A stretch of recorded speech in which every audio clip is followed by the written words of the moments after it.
At the beginning of the 20th century, somewhere off the coast of West Africa, a German steamship was leaving the port. Suddenly, the weather got worse, and the vessel entered a thick fog. The sailors ran aground on a sandbank close to the shore. Luckily, no one was hurt, and they were even able to save their precious cargo. But the ship was stuck in the sand for good. And it was not alone there. Nearly the entire length of the western coast of Namibia is called Skeleton Coast. If the name sounds scary, that's because it is. This 976-mile-long beach line is among the most dangerous places on Earth. The local Bushman tribes believe that their supreme deity made this land when it was angry. The Portuguese were the first Europeans to set foot in Namibia in the 15th century. And yep, they didn't like Skeleton Coast either. Portuguese explorers thought this land presented the gates to the underworld. This is the place where the Namib Desert meets the Atlantic Ocean. It might be dangerous, but it's actually beautiful. Plus, it's a UNESCO World Heritage Site. If Skeleton Coast had a PR manager, they would quit on the first day on the job. The area is not exactly tourist-friendly because of its geography and history. Beneath the sand and the waves, there is a secret ocean currently lurking for unsuspecting sailors. It's called Benguela Current. It flows towards the north along the coast of southern Africa. This part of the Atlantic is rich in marine life, but the current's land neighbor isn't that happy with the deal. This arid climate created the Namib Desert, one of the driest regions on Earth. And that marine life I just mentioned? It's sharks. 11 species of them to be exact. And yes, the great white decides to pop by once in a while. So far, we've got a desert landscape, strong currents, and sharks. Not a place for a beachside resort, definitely. But if someone ends up on Skeleton Coast, will they know they're in danger? Don't worry, they will. The beach is littered with wrecks of all sizes and shapes. If you remember that German ship I mentioned in the very beginning, its massive and rusted stern is now sticking out from the desert sand. There are some 500 wrecks in total scattered along the coast, and it's a mixed crowd, from Portuguese galleons centuries old to ships that ran ashore here in the 21st century. A modern fishing ship called Zela India managed to slip from its tow rope in 2008 and ended up on Skeleton Coast. Okay, it didn't escape on its own, it had some help from the elements. But it's better to be a tourist attraction on a beach than to be broken up for scrap. That's where the trawler was originally going, poor thing. Skeleton Coast's most famous inhabitant, to call it such a place, is the wreck of the Dunedin Star. The British cargo liner ran aground here in 1942. The massive rescue operation that followed reveals why it's so dangerous for sailors to end up here. The rescuers managed to save all of the crew and passengers, but at a heavy price. An aircraft and a tugboat were lost in the process. It took the last of the rescuers a full 2 months to return home to Cape Town. Why, you might wonder? One look at the map of the region reveals the reason. It's an endless sea of yellow, which is the sand. There are so few roads here, so Skeleton Coast is hard to reach by land. There are also legal obstacles. You need a special permit to drive into the area. But the skeletons in the name of the area don't only refer to ships, they also stand for animal bones. Most of these belong to whales and seals. Many animals have adapted to the area, so lions and hyenas roam the coastline in search of a meal. Yeah, now there are hungry lions as well, as if those sharks weren't enough. Other animals with a temporary residence on Skeleton Coast include elephants, cheetahs, leopards, and giraffes. In 1971, the Namibian authorities established a national park here, but except for surfers, after an adrenaline rush, they don't get many visitors. You can understand why. The Namib Desert is the oldest desert in the world, and it's not very tourist-friendly either. Those who travel to the region should pack sunscreen and a warm winter jacket. A weird combo, right? Well, not so much when you think that during the day, temperatures soar over 110 degrees Fahrenheit. At night, the air temperature drops below freezing. What a climate roller coaster! And that's not the final danger. Yep, there's more. Remember how that German ship got lost in thick fog? Yeah, it wasn't a one-off event. Because of the region's climate, fog shows up frequently. Sailors should cover their ears now, but this fog is actually good for wildlife. This is their only source of water in the Namib Desert. Reptiles and mammals have adapted to the harsh climate. They use as little water as possible. Shifting sands, thick fog, strong currents, lions, and sharks. Not the stuff you would put in a tourist booklet, but Skeleton Coast isn't the only beach on Earth you wouldn't want to spend your vacation on. I will take you to Cape Tribulation in Australia. The area covers some 48 square miles in the northwestern part of the continent. And no, the area is not as dry as Skeleton Coast. It's part of the Daintree rainforest. You could say that here, it is the rainforest, not the desert that meets the ocean. The beach at Cape Tribulation is straight from a postcard. But looks can be deceiving. Australia? Probably sharks. No, crocodiles are out here to get you if you decide to go for a dip in the sea. There are saltwater crocodiles that the locals call salties. Well, that's a cute nickname for such a dangerous reptile. And it's not just them. The wildlife seems to have a beef with visitors. From October to June, the waters around Cape Tribulation are full of box jellyfish. Their venom affects the human cardiovascular system. When touched by a jellyfish out at sea, swimmers won't have enough time to reach land for help.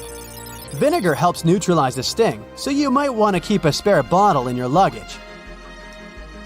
Crocodiles and jellyfish sound dangerous, but there's one more animal you should look after. It's the wild boar. It might sound funny, but you won't laugh when you're being chased by one of these across the beach.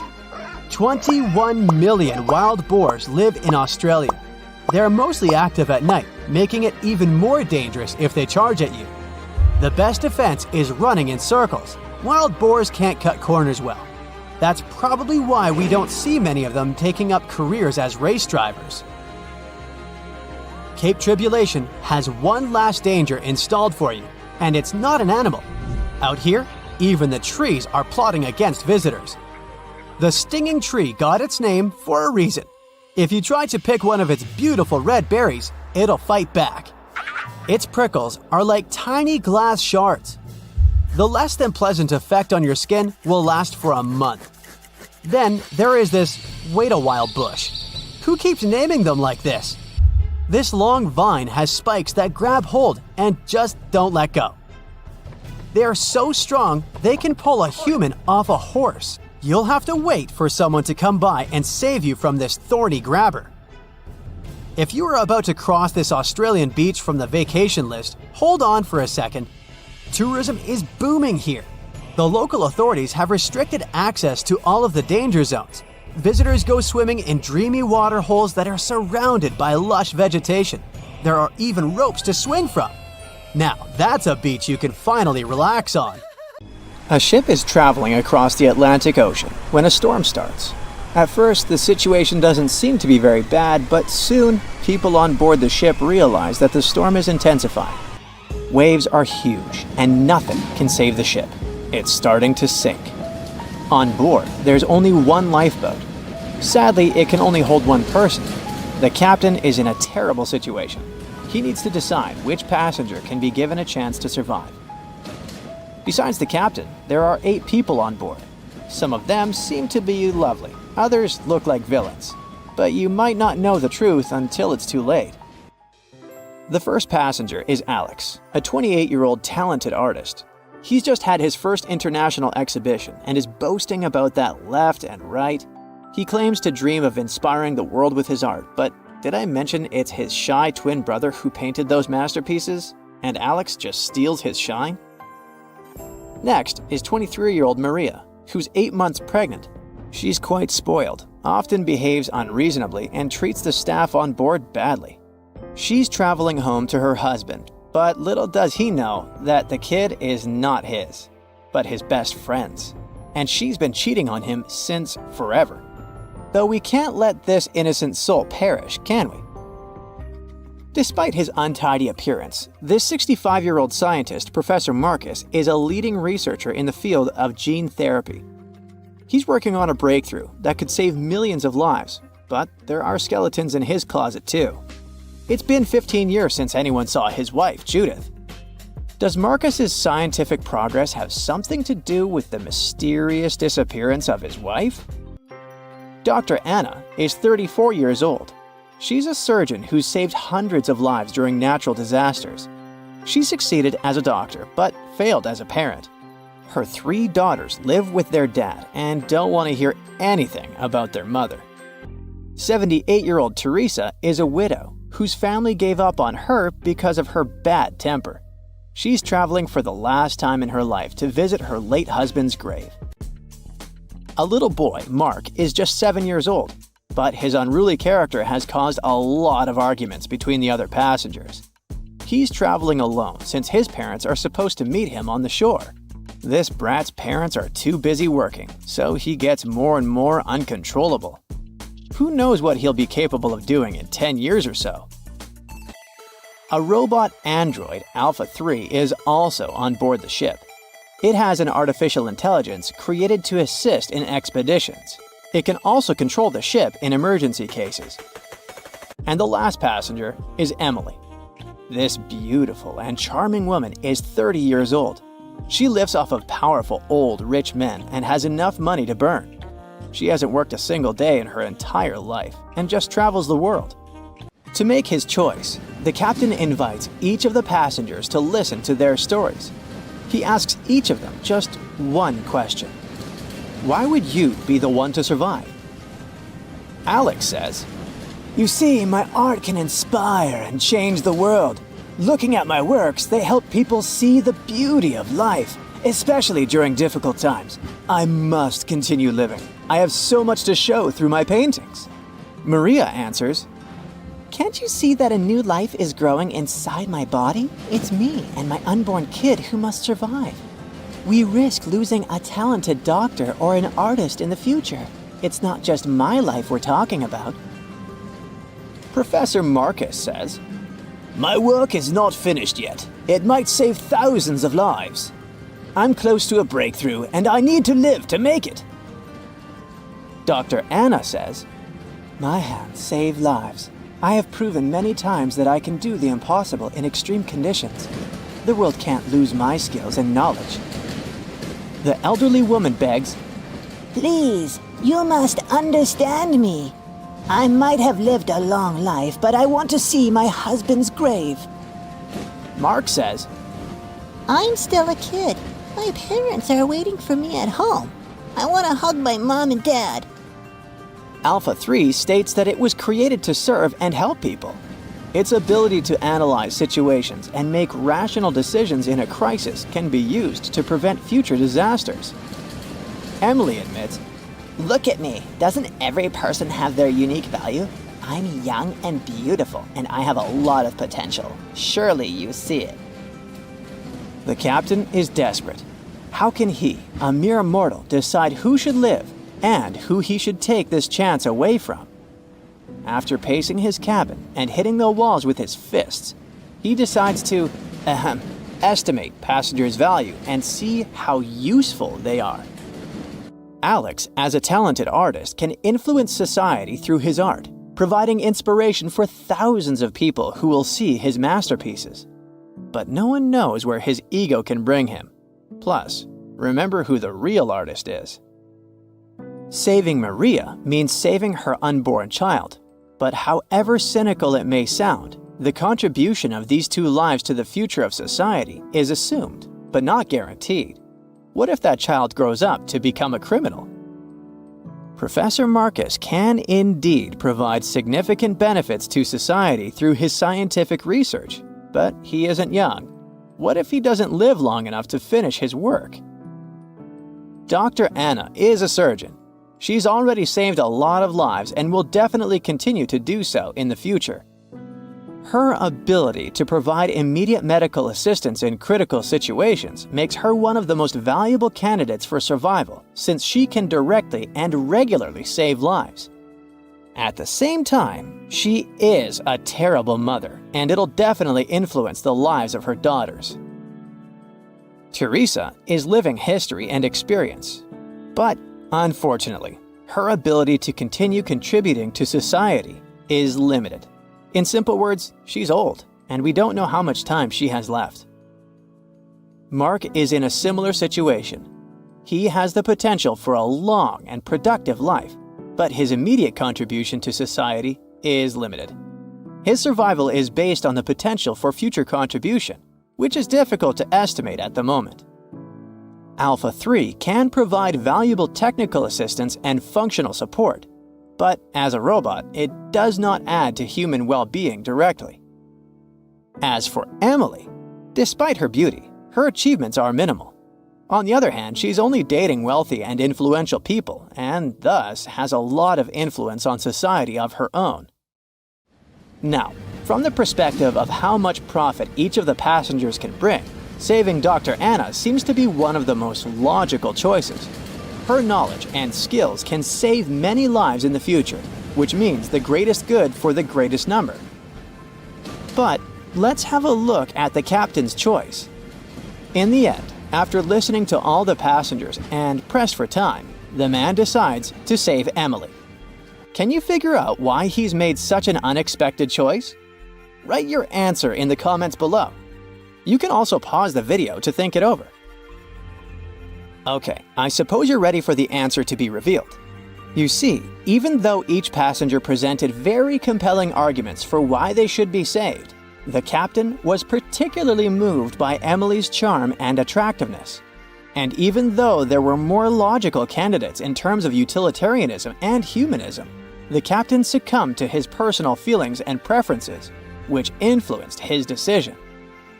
This riddle illustrates that in real life, people often make choices based on their sympathies and preferences rather than logic or public benefit. This is because emotions and personal relationships can have a strong influence on our perception of situations and decision-making. Here's a real-life example. HR managers tend to choose candidates they like or share common interests with, and it doesn't matter that other candidates might have more suitable skills or experience. This phenomenon is known as the similarity effect. Now, I've got an important question for you. Which passenger would you save? Share your choice in the comments. But I'd like to remind you that there is no correct answer. There's a ship drifting somewhere in the ocean without a crew. The last time someone saw it was over 50 years ago. Its story reminds of that of the Flying Dutchman, a ship that's bound to sail forever and bring disaster to whoever sees it at sea. At least the legend says so. Unlike the Flying Dutchman, the SS Bay Chimo was definitely real and built for a German company in Hamburg and began as an ordinary cargo ship. It was trading supplies between Hamburg and Sweden in the Baltic Sea starting from 1914. It had a strong steam engine and a hull made of steel. A few years later, it became British property. Then, in the 1920s, a Canadian company purchased it for around $18,000, a huge amount of money back then. The new owner, the Hudson's Bay Company, was actively using the ship for several years. They would often send it on voyages from its home port in Scotland to Siberia, Alaska, the Yukon, and the Northwest Territories. It also passed through the Panama Canal and even the Suez Canal, with fur pelts for sale on board. Sometimes it would also transport passengers. It had completed 9 successful voyages before this strip of good luck came to an end. Starting from the 1930s, SS Bay Chimo would have trouble with ice and storms. When it first got trapped in ice in October of 1931, some of the crew managed to escape to Alaska. 15 of 22 sailors decided to stay with their vessel and try to save it. They had furs and other valuable cargo worth around $58,000 aboard. The company sent them supplies to survive the winter. They set camp near the ship out of the hatches, tarpaulins, and other materials, and offloaded the cargo. At the end of November, a blizzard rushed through the area, and it seemed like it had taken the ship with it. The ice platform had survived, but the ship broke free. Some of the crew members were sure it had sunk. But soon after, they heard from one of the locals who had spotted their ship around 45 miles away from their camp. The crew moved on with their lives, and the ship started its journey as a runaway vessel. People would spot SS Bay Chimo once a year or so, all the way until 1965. It was mostly spotted off the coast of Alaska. A man going to Nome with his sled dog, along with prospectors, explorers, and treasure hunters, all claim to have seen SS Behemoth. Someone tried to board it and take it to port, but ended up stranded on it for days because of horrible weather. Others got luckier and managed to take a whaleboat, some furniture, and other valuables from the vessel. Those who got close to the ship saw that it was damaged and missing the propeller. Still, it stayed afloat without a crew for at least 38 years and became the longest sailing ghost ship in history. In 2006, the Alaskan authorities started a project to solve the mystery of this ghost ship of the Arctic and finally find SS Behemoth, either still above or below the water. So far, the project has not been a success. SS Behemoth remains one of the estimated 4,000 ships that have disappeared off Alaskan shores. If the legend of the 17th century isn't lying, this ghost ship could be sailing somewhere along the Flying Dutchman. It belonged to the Dutch East India Company. Its captain managed to do the impossible for that time and sailed from Holland to Indonesia in only 3 months. They said he was flying over the sea, and some evil tongues explained that he had made a deal with evil forces to achieve that. Once the ship was sailing back home, its captain and crew disappeared without a trace. There are many versions of what happened to it. One of the first ones said it had tried to enter port at the Cape of Good Hope, got in a terrible storm, and sank as there was no captain to save it. Another legend says the captain had refused to obey the skies to let the ship sink during the storm. A scary life form then struck the boat and the crew, and it was condemned to forever wander without rest. Many sailors claim to have spotted the Wandering Dutchman. The Duke of York, who is to become King of England, mentioned having seen it in Australian waters. Right after spotting the ship, the man who saw it first fell from the top of the mast and didn't survive. There were more encounters with this legendary ship up to the middle of the 20th century. Ships would nearly collide with it as the Flying Dutchman jumped out of the blue. Scientists have a more logical explanation for this mystery: Fata Morgana, not to be confused with Hakuna Matata. Now, when you're out at sea on a hot day and the air is all wavy, it feels like when you look at the road on a scorching summer day. That's because of something called atmospheric refraction. When light passes through different layers of air with different temperatures and densities, it bends and twists. Sometimes, under certain conditions, this bending of light can create really bizarre optical illusions over the ocean, like sightings of the Flying Dutchman. The Fata Morgana phenomenon can make distant objects appear distorted, stretched, or even lifted above the horizon. So you can see a ship far away, but because of the way the light is bending, it will look like it's floating above the water or even disappearing and reappearing. A Fata Morgana is most commonly seen in polar regions, especially over large sheets of ice that have a uniform low temperature. But you can see it anywhere, even in deserts and over lakes on hot days. The first stories about ghost ships go all the way back to ancient Greek and Roman mythology.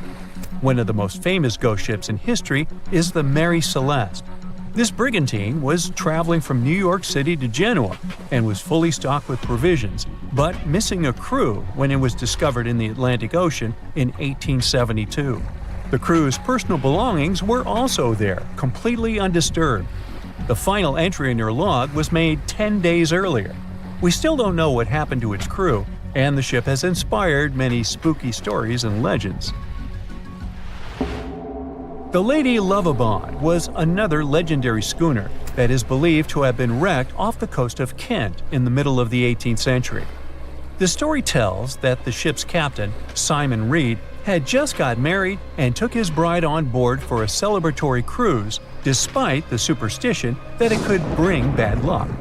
They were on their way to Portugal when the first mate, who is also in love with the captain's new wife, went mad because of jealousy, attacked another crew member, and then took over the wheel and steered the ship straight into the dreaded Goodwin Sands.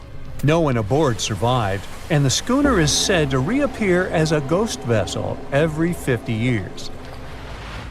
In present times, many vessels become abandoned and turned into ghost ships intentionally. There are thousands of them floating in U.S. rivers, lakes, channels, and coastal waters. Some people lose their boats in storms and other extreme weather. Others have to abandon their boats because maintaining them can cost 10% of the boat's price. Plus, docking a vessel can add up to several $1,000s every year.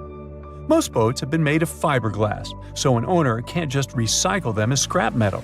So, once they want to get rid of it, they often tie it to a dock and sneak away, or leave it floating far away from the shore, or just try to sink it. When ghost ships sink in shallow waters, they can cause damage to coral reefs, mangroves, marshlands, oyster habitats, and wetlands. Plus, they can collide with unsuspecting regular ships and cause real trouble. So, don't do that. Enough said. Strange things occur in the cold waters of Antarctica. One of these things happened to a ship called Jenny. It was a small schooner whose history began in 1822. The boat and its crew set sail and disappeared a year later. For 18 years, the ship was considered sunk. People forgot about it, but in 1840, the vessel reminded the world of itself. That year, the whaling ship Hope sailed through the Drake Channel in Antarctica. The crew members noticed a ship among icebergs. It was the schooner Jenny. It was floating slowly in the dark, with no signs of life. The captain of the Hope, Mr. Brighton, gave the order to approach the mysterious vessel. They thought it was some creepy ghost ship, but as they came closer, they noticed crew members on the deck. The sailors of the Hope called out to them, but received no answer. This time, it became clear that something terrible had happened to the Jenny. When Brighton boarded, he realized that the Jenny crew members weren't missing. They were here. Frozen people stood like statues. Brighton went down to the lower deck and found the captain. He was sitting frozen at the table, holding a pen. Brighton looked at the logbook. The last record was made on May 4th, 1823. The captain wrote that he was the only living member of the crew. They spent 71 days without food. It seemed that the ship got lost in the sea because its captain went off course or sailed into an iceberg, but no one knew for sure. After that, nobody ever saw the Jenny again. According to rumors, the crew of the Hope abandoned the frozen ship and left it to drift in the cold waters. According to other rumors, this whole story is fiction. The story of the Jenny was described in a German magazine in the middle of the 19th century. Still, there was no further evidence of the ship's existence. Already in our time, Cambridge University decided to explore the case of the Jenny. The researchers discovered that one of the crew members of the Hope, who didn't disclose his name, told someone the legend of the frozen ship. Someone shared the story with another guy, and it was published in a German magazine called Globus. And that's all. There was no other evidence.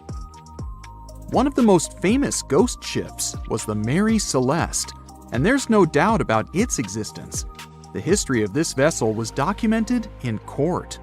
People wrote about it in newspapers, but the most exciting thing is that the ship continued to be used even after 10 people disappeared from its deck.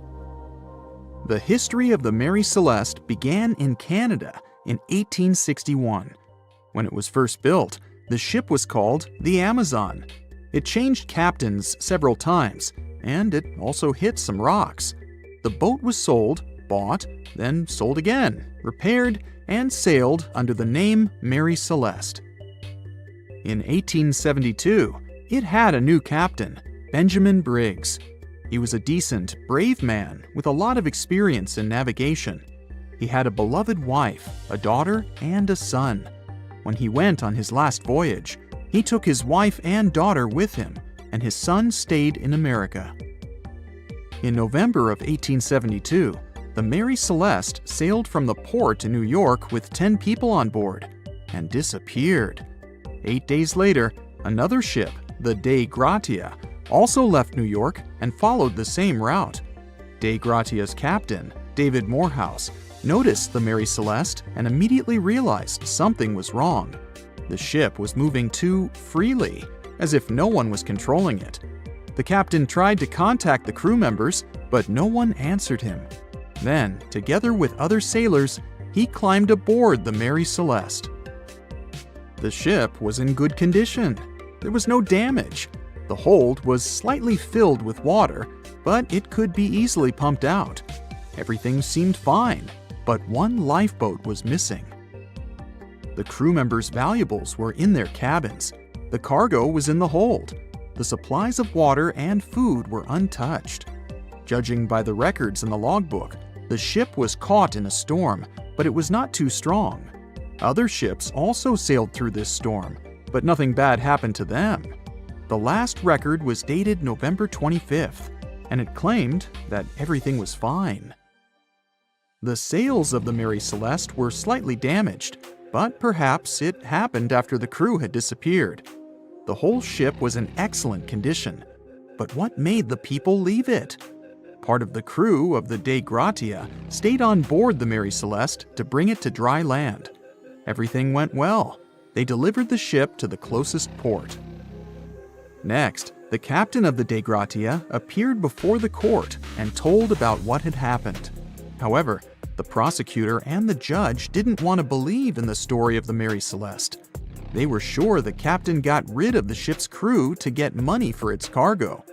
According to the maritime laws of that time, if you found a ghost ship with valuable cargo, then a substantial part of this cargo belonged to you. So, many people thought that David Morehouse decided to earn some money. This version seemed to be more valid than the one about the mysterious disappearance of 10 people. Fortunately, no one accused the captain of committing a crime. They thanked him for his service and gave him a monetary reward.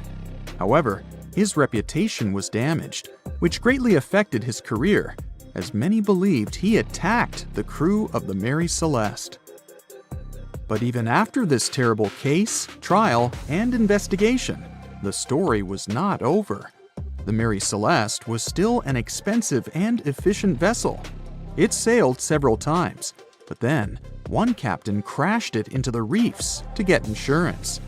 The court revealed this deception and accused the captain of intentional property damage. The story of the Mary Celeste became famous all over the world. People began to build their theories, realistic and not. Someone believed the ship had sailed through the Bermuda Triangle, but this version was quickly refuted, as the route of the Mary Celeste passed thousands of miles away from the Bermuda region. Did the Kraken or another giant monster attack the ship? Nope. Since the boat was found in almost perfect condition, there were no signs of a struggle. One of the most popular versions was that the crew of the Mary Celeste stole some valuable cargo and sailed to Spain on the rescue boat. However, those who knew Captain Benjamin Briggs said he was a good, honest man. Besides, he had a son in New York, and Briggs would never leave him. A more thorough investigation revealed that a series of accidental circumstances could have caused the disappearance of the ship's crew. Before its last voyage, the vessel delivered coal. Perhaps the pump intended for pumping water got clogged with coal after that, and when the ship got into a storm, the hold filled with water and the pump broke. The captain couldn't understand the amount of water because numerous barrels in the cargo hold blocked the view. Benjamin Briggs assumed it was dangerous to stay on the ship during a storm, so he evacuated with the passengers on a lifeboat. Perhaps they were close to land and decided to sail there, but the storm intensified and overturned the boat. Also, one record in the log journal said that the chronometer was faulty. It was a device that helped to determine your location at sea using longitude. Briggs got lost and didn't know which way to sail. The storm was strong, and he couldn't determine whether the ship would sink.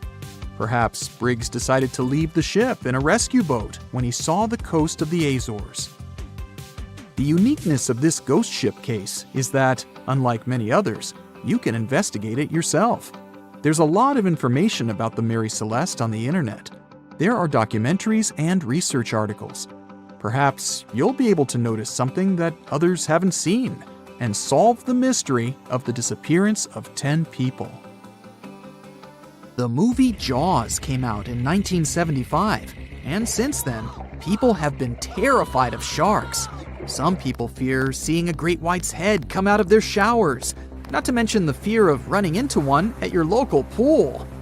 Of course, none of this is actually possible, but some other scary shark stuff is. Like, yes, sharks can attack boats. They probably won't sink one. It depends on the size of the shark and the size of the boat.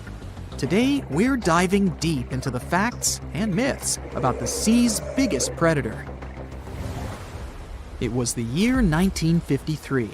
On a typical July morning, two fishers set out on their daily lobster harvest. They took their white-hulled dory out to sea off the coast of Cape Breton Island in Nova Scotia, Canada. Since it was the lobster season, the sea was dotted with several dories spread out across the water. But that day, something strange happened. As soon as they put the dory at sea, they noticed a large dorsal fin chasing after their boat. They were surprised to see that the shark would follow their boat's every move. For an entire week, they took out their white dory from the harbor, and the shark followed them around. Until one morning, as the men were alone at sea, the shark charged at full speed at the boat and smashed a 7-inch hole in its bottom. The boat turned over, and both men fell into the water. The shark didn't come after the men, though. Instead, it swam away and disappeared for good. To clarify, a dory is a small, fragile boat usually measuring 16 to 23 feet long. So how long did that shark need to be in order to sink it? Well, as soon as the boat was retrieved from the ocean, researchers found something interesting. One of the shark's teeth was found stuck in the hull. According to Harvard experts that analyzed the tooth, it most certainly belonged to a 12-foot white shark that weighed around 1,200 pounds. One thing intrigued scientists a whole lot. The great white didn't seem to be interested in the man aboard, but rather in the boat itself. The question is, why? Some people suppose that this great white followed the dory around because it was white, and the animal probably thought it was some big white mammal. It's not the first boat a shark has attacked. You see, sharks don't attempt to sink boats because they're mean and evil. Rather, it's due to murky waters and hard materials that make them mistake inanimate objects for their usual lunch menu. But that's not what we've learned from popular culture. In Jaws, the protagonist shark managed to poke several holes in the orca as it rammed the boat. The orca was a Nova Scotia-style fishing boat made out of wood planks. It wasn't a huge boat, so it seemed plausible that a great white could ram it. But, according to Mythbusters, that's very far from the truth. A great white swimming at its maximum speed wouldn't be able to take down a medium-sized fishing vessel. The same goes for bigger boats. Some bull sharks or great whites can turn over smaller vessels, though, like kayaks or small boats. If this happens, it's most likely because they think it's a sea mammal and nudge it before taking the first bite. No scientist can say for sure why they do this, only that it's usually a misunderstanding on behalf of the animal. The Shark Research Committee, a nonprofit scientific research organization, has documented a lot of shark attacks on inanimate objects and is trying to answer that question more thoroughly. So far, they've observed several attacks on objects such as crab trap buoys and inflatable float bags. The website has also registered 2 famous attacks on boats. The first one happened in 1959, and a shark left a tooth on the hull of a boat. Researchers later identified it as belonging to a 12-foot great white. The report of the other attack, which happened in 1989, claims that a boat was circled by a great white before the animal swam at the vessel at full speed and hit the boat several times. Of course, those who suffer the most from shark attacks and encounters aren't boats. It's surfers. As far as we know, surfers look like giant wobbly seals from the shark's perspective. According to the Shark Research Committee, There have been 41 confirmed shark attacks on surfers on the west coast of North America over the course of the last century. So, should we be so afraid of sharks after all? Let's learn more about these magnificent sea creatures. Off the top of your head, how many shark species can you name? 4, 8, 10? Well, there are over 500 species of sharks swimming in the ocean. They vary from tiny specimens, about the size of a human hand, to up to 39-foot-long creatures. The largest species of shark are actually not great whites, but whale sharks. And even those are small compared to the great megalodon. This ancient creature that lived around 20 million years ago reached an unimaginable length of 60 feet. By comparison, that's the same as 2 to 3 buses placed one after another. I wouldn't swim in megalodon-infested waters even if you dared me, that's for sure. We know that sharks are very good hunters, but why is that so? Their bodies seem to have been strategically built for speed. Instead of having a bone skeleton, like us humans, sharks have a cartilage skeleton, which makes them much lighter and also super fast swimmers.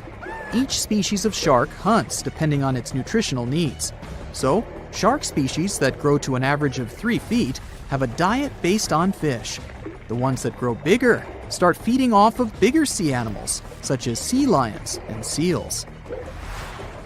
Throughout their lives, some species of shark can shed over 30,000 teeth. Unlike humans, who are born with a set number of teeth in their jaws, sharks have an apparently limitless supply. In their defense, they do lose teeth pretty easily, as they can easily get stuck in their prey, for example. They also have multiple rows of teeth. The jaws of a great white can contain up to 7 rows of teeth, and can grow to be more than 6 inches long. And since we're speaking of great whites, the most feared shark species roaming the oceans, this is ray. Ray is an adult white shark. He can swim up to 50 miles a day, so he needs a lot of fat in order to keep his body functioning. Funny thing about ray, when he opens his jaws to hunt, his eyes roll back together with his head, so his sight is hindered when he's taking a bite. Now, he does like it when the water is murky and underwater visibility is low. That's because it makes it harder for his prey to spot him coming. These conditions can make it easier for him to grab that yummy seal. But this can also make it easy for him to mistake a random boat for lunch and end up scaring some humans. Some Hollywood movies love to portray sharks as having superpowers. Although they're not innately cruel, one species of shark does have something that can be considered bizarre. Hammerhead sharks, one of the most dangerous species of sharks, have a sort of sixth sense. Inside their heads, they have electroreceptor organs called ampullae of Lorenzini. These organs allow sharks to detect the electromagnetic fields of all living things in the ocean. This ups their hunting abilities to another level. They can even find prey hidden in the sand because they sense its electromagnetic field. You should know one thing. If a shark lives in a balanced ecosystem, it won't feel the need to attack unknown things. These animals are curious, though, so maybe we should cut them some slack when they bite a piece off a random boat. As an experienced sailor and the first man to ever sail non-stop on his own around North and South America, Matt Rutherford has seen a lot during his voyages. But what he saw in 2013 while sailing through the waters of the Atlantic with his colleague surely stands out. Some 800 miles off the coast of Bermuda, not far away from the famous Bermuda Triangle, they noticed a boat that seemed to be moving by itself. The sails weren't up and the motor wasn't running. The sailors decided to check if there was someone who needed their help aboard, so they moved closer to the mysterious ship. Once they got there, things only got weirder, as they realized there wasn't a living soul aboard. Rutherford started filming to document their discovery. The boat looked so awfully abandoned that they expected to find some pretty scary things in there. But it didn't stop Rutherford from searching the vessel. The boat, which turned out to be named Wolfhound, looked like an upscale one, probably costing hundreds of thousands of dollars. It was pretty weird to find it floating by itself in the middle of the ocean. It seemed like whoever abandoned it was leaving in a rush. There were clothes and other personal belongings all over the main cabin. Some parts of the ceiling had fallen and some drawers had popped open. The brave sailors decided to tow the ghost ship back to Bermuda. It wasn't easy because Wolfhound was bigger and heavier than their boat. After days at sea, the crew was running low on fuel and asked a passing freighter to stop and give them some gas. They kept pulling Wolfhound until the tow line got wrapped around the rudder and they realized they could get stranded in the Bermuda Triangle. So they had to abandon the ship. What really happened and how Wolfhound ended up in the middle of the ocean will probably remain a mystery. Rumor has it that it belonged to a member of the Royal Irish Yacht Club. The ship was going on its first voyage from Connecticut to Bermuda and then Antigua. It got in a terrible storm around 400 miles away from Delaware. The winds were so strong that the yacht suffered 2 knockdowns. A Greek cargo ship rescued the crew. They left the ship with an emergency beacon on. The rescued crew members shared that they saw the ship sink, which only adds more questions to the story. How did it get back to the surface? Does the Bermuda Triangle have anything to do with that? Christopher Columbus himself reported some unusual compass activity going on in this mysterious area while he was on his way to the New World. Despite the stories of more than 50 ships and 20 planes disappearing in the area, it remains one of the most heavily traveled shipping routes in the world. Some skeptics believe that this fact solves the Bermuda Triangle mystery. It could make sense because the busier the area, the more accidents happen there. But then again, it's not the number of disappearances that makes the place so mysterious. It's the lack of explanation and wreckage lost for good. The first ever confirmed ship to vanish in the Bermuda Triangle was the USS Pickering. In 1800, it departed from the US on its way to the West Indies. The ship sailed into the Bermuda Triangle along with its 90-man crew. No one ever heard anything from them ever since. The popular explanation is that the ship was taken out by a storm. But because no one found any wreckage, we'll never know for sure. The largest ship that has ever disappeared in this mysterious area was the USS Cyclops. In March 1918, carrying a crew of 306 people, the USS Cyclops left Barbados and headed home to Baltimore. The ship passed through the Bermuda Triangle on its journey and vanished into thin air, or rather, water. The Cyclops never sent any distress signal and disappeared without any explanation or trace. The Bermuda Triangle isn't the only place in the world where ships go missing or mysteriously resurface. One of the most famous ghost ship stories would be of SS Behemoth. The large cargo steamer was built in Sweden. On October 1st, 1931, it got caught in pack ice. The crew decided to wait it out and managed to break free after a couple of days, only to get trapped again in less than a week. This time, they didn't manage to make it out. A rescue team went by air to save 22 of the crew members. 15 other members stayed in a wooden shelter they built not far away from the ship. Their plan was to wait out the winter and get back aboard. At the end of November, a strong blizzard was rushing through the area. When it was over, Behemoth seemed to have gone away with the storm. The captain decided it must have broken and sunk. But a few days later, a local hunter informed them that he had seen the ship around 45 miles away from their camp.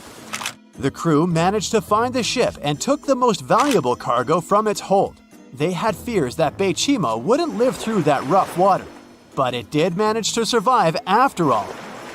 Once the ice was gone, it floated away and ended up drifting along the shores of Canada and Alaska. Many people reported seeing the ghost ship in an open sea. Some even tried to board it to save the ship, but the weather didn't allow it to happen. The last time someone saw SS Bechimo was in 1969, 38 years after its crew had left it. It could still be drifting somewhere in the ocean. The story of MV Hoita happened in the South Pacific. The ship was originally a wooden luxury yacht. After serving for 20 years to various owners, it became a merchant ship. In 1959, it set on a trading voyage that was supposed to last around 2 days. When it didn't reach its destination on time, no one was worried at first, as things happen in the open waters. After another day, and no distress signals from the Hoita, it was obvious that something serious was going on with it. There were 25 people aboard, and their families wanted to find them. A search and rescue crew worked for 6 days looking for the ship, or at least its wreckage, in an area of nearly 100,000 square miles. That's 1.5 times as big as Florida. Sadly, the mission had come back with no results. It seemed like Hoita had disappeared without a trace. A month later, another merchant ship noticed Hoita drifting in the ocean, miles and miles away from its original route, and none of the crew members or passengers were on board. The cargo had also disappeared. The lifeboats were also gone, so the people must have escaped the ship hoping to save themselves. It turned out that the crew had been trying to get help as they tuned the radio to the International Distress Channel. But the damaged cable didn't let them send the signal any further than 2 miles. It also looked like when they were leaving the ship, the crew took the logbook with them, and we still don't know what exactly happened to Hoita.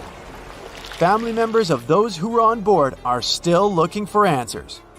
One professor claims it must have been a corroded pipe that leaked and flooded the vessel, but we'll most likely never know for sure.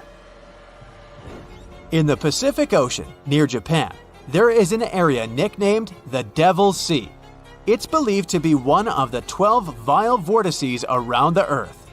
Some people claim that vile vortices have weird things going on in them because the pull of the planet's electromagnetic waves is stronger there than anywhere else. The most famous ship that disappeared in the area was a fishery patrol vessel in 1952. The ship went there to investigate the vessels that went missing previously and disappeared along with 31 crew members. Scientists who don't believe it was a mysterious disappearance blame the underwater volcano eruption for what happened. They said it was the most technologically advanced ship. They said it was unsinkable.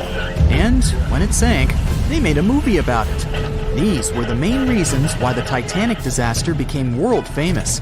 But unfortunately, this is not the only large-scale shipwreck. And sadly, there have been cases much worse than the tragedy of the Titanic. One of them occurred on April 27, 1865. The Sultana steamboat carried passengers and cargo daily between St. Louis and New Orleans. It was a pretty large wooden boat with 3 decks and was 260 feet long and 70 feet wide, almost twice the size of a basketball court. The ship could carry about 350 passengers, but on that unfortunate day, more than 2,000 people were on it. On April 23rd, she was making a routine voyage from New Orleans when it broke down. Something was wrong with the boiler, so the vessel docked in Vicksburg for repairs. At the port, the ship's captain, James Cass Mason, found out about an excellent opportunity to earn a lot of money. All he needed to do was to transfer a large group of former prisoners to the north. The captain agreed to do it, but the problem was that the boiler required a lot of time to repair. Mason was afraid that his competitors would take the job, so he decided to sail despite the malfunction the ship had. He patched up the holes in the boiler instead of a big repair and invited all the ex-prisoners on board. So, there was a broken boiler, an excess number of passengers, a lack of lifeboats, and not the best river conditions. Also, the captain refused to send the ex-prisoners to the hold, so they were all with ordinary passengers. There were strong chances for a shipwreck, but the greedy desire to earn more money was stronger. The Sultana went on a voyage and sailed up the river for 2 days. At this time, one of the biggest Mississippi floods in history began. The river overflowed its shores because of the flood, with the water level rising several feet. All the trees on the shore disappeared, and only the tops were sticking out of the water. The ship sailed opposite this powerful current, making the boiler work too hard. On the evening of April 26th, the Sultana arrived in Memphis, Tennessee, and they loaded even more, 120 tons of sugar and 200 passengers. She got incredibly heavy. Around midnight, the ship continued its dangerous journey. The captain sailed to barges to load a shipment of coal. At 1 a.m., the vessel left the barge. At 2 a.m., the broken boiler, unable to withstand the load, suddenly exploded. The Sultana was just 7 miles north of Memphis. Few people survived that day. The problem was that passengers trying to escape from the fire jumped into a cold river with a strong current. The Sultana disaster is considered the most tragic shipwreck in the history of the United States. The exact number of those who didn't survive is still unknown. According to various sources, this number was from 961 to 1,800 people. Don't be surprised that almost no one knows this story. There were many more survivors in the Titanic tragedy, and everybody heard about it. But the Sultana sank during one high-profile event. 12 days before the shipwreck, the country lost Abraham Lincoln. People hadn't yet recovered from this news, so no one paid much attention to the tragedy of the Sultana. Many catastrophes happened quite recently by historical standards. One of them occurred in 2002. The ferry La Jula was a Senegalese vessel. The ferry sailed twice a week, mainly along the coast of Dakar, carrying passengers who traded mango and palm oil. It made daily voyages and never faced severe problems thanks to modern rescue equipment and good repair service. But one day, the ship's crew discovered a malfunction and sent the boat to port. For almost a year, La Jula was in a non-working condition, awaiting repairs. But it didn't get high-quality service. After poor maintenance, the ferry set off on its last voyage. On September 26, 2002, La Jula sailed between southern Senegal and Dakar, and at 11 p.m.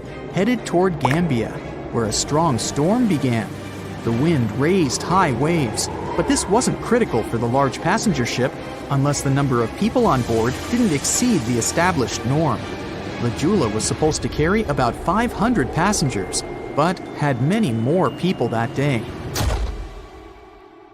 Too many passengers, poor repairs, and a strong storm caused severe problems for the ship. But the main factor in the shipwreck was that La Jula was only built for sailing in coastal waters, but that day, it sailed far from the shore. Big waves started rocking the boat, and at some point, it just turned upside down. The ship's deck went underwater, and its lower part stuck above the surface like an iceberg. All the passengers sitting in cabins fell on the ceiling and lost their orientation in space. There were no holes or damage in the ship's hull, and water flooded the lower decks for a long time. The vessel stood in a twisted position for several hours.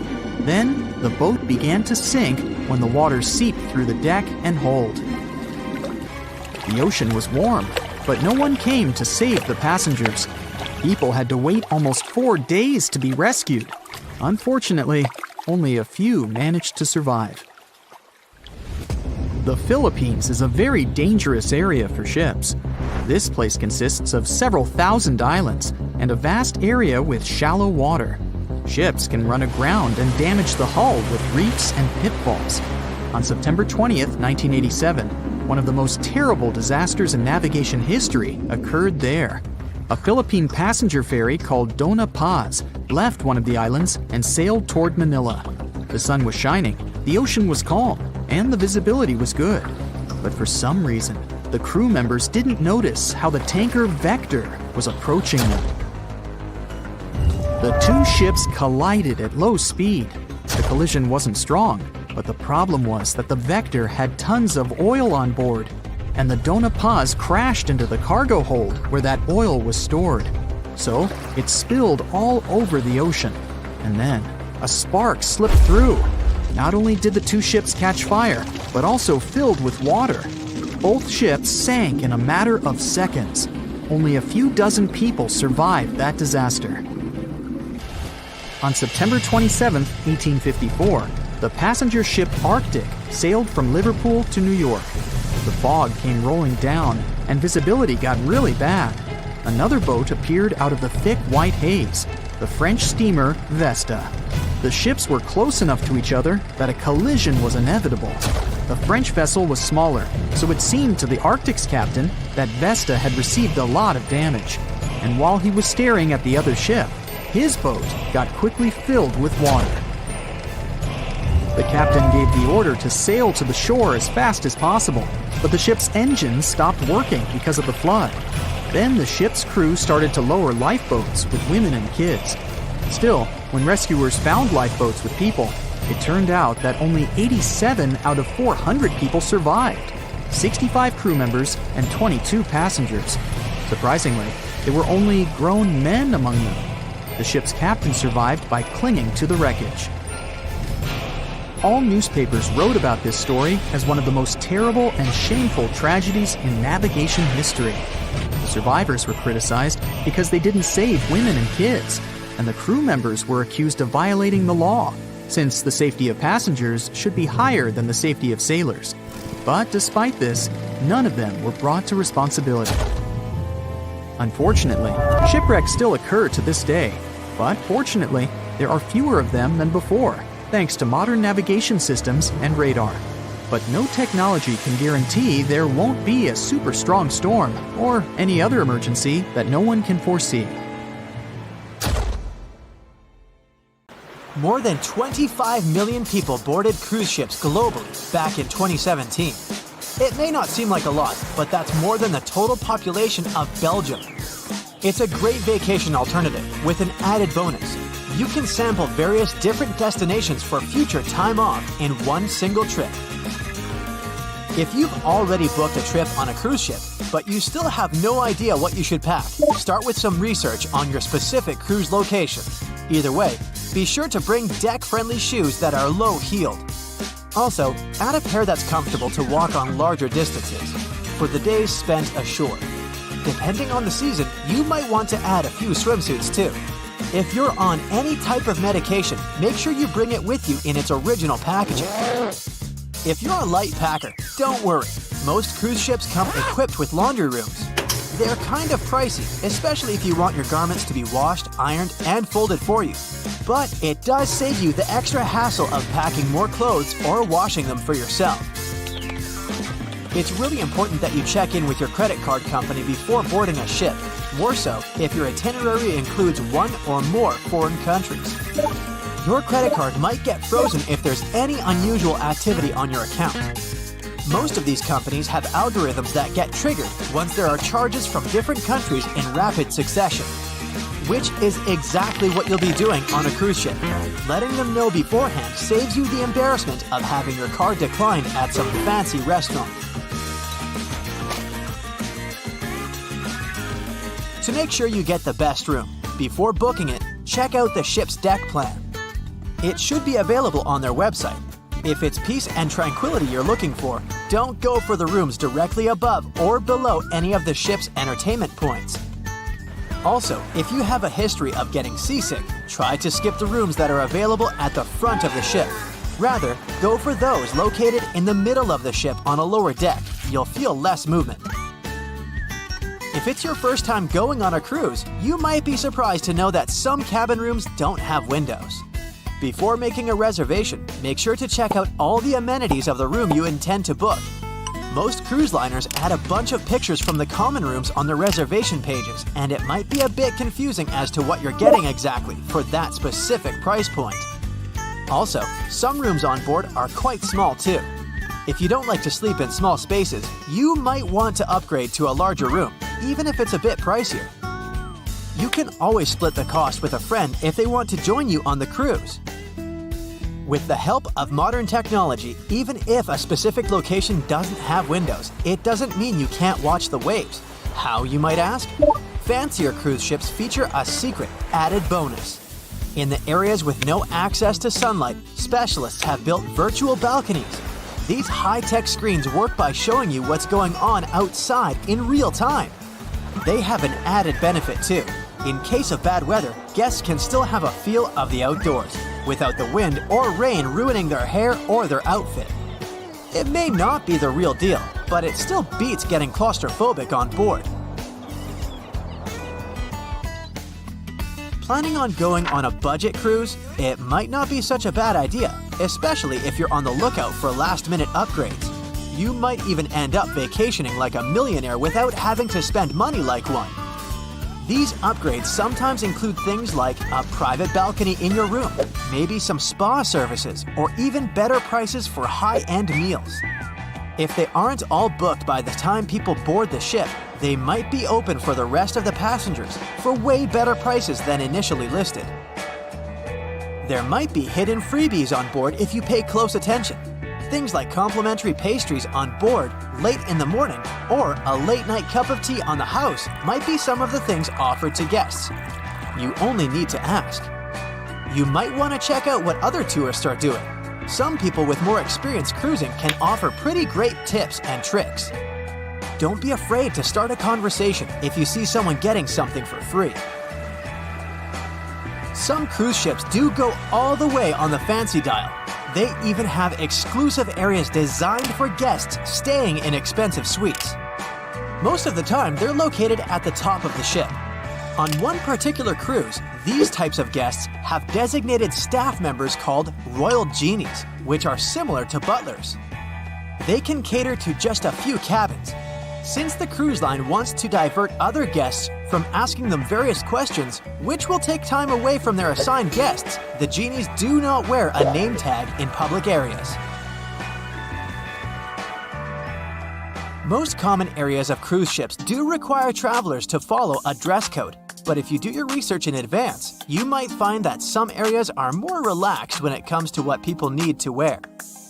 Most cruise ships require people to adhere to smart attire, which means pants with a collared shirt for men, or blouses and skirts, dresses, or stylish pants for the ladies. As for the travel destinations, be sure to research the ports you're about to visit in advance. You'll know what to wear, what the weather will be, and if you need to pack anything else, like an umbrella or a beach towel. Stops on cruises only last for a few hours in most cases, so you'll want to get the most out of them.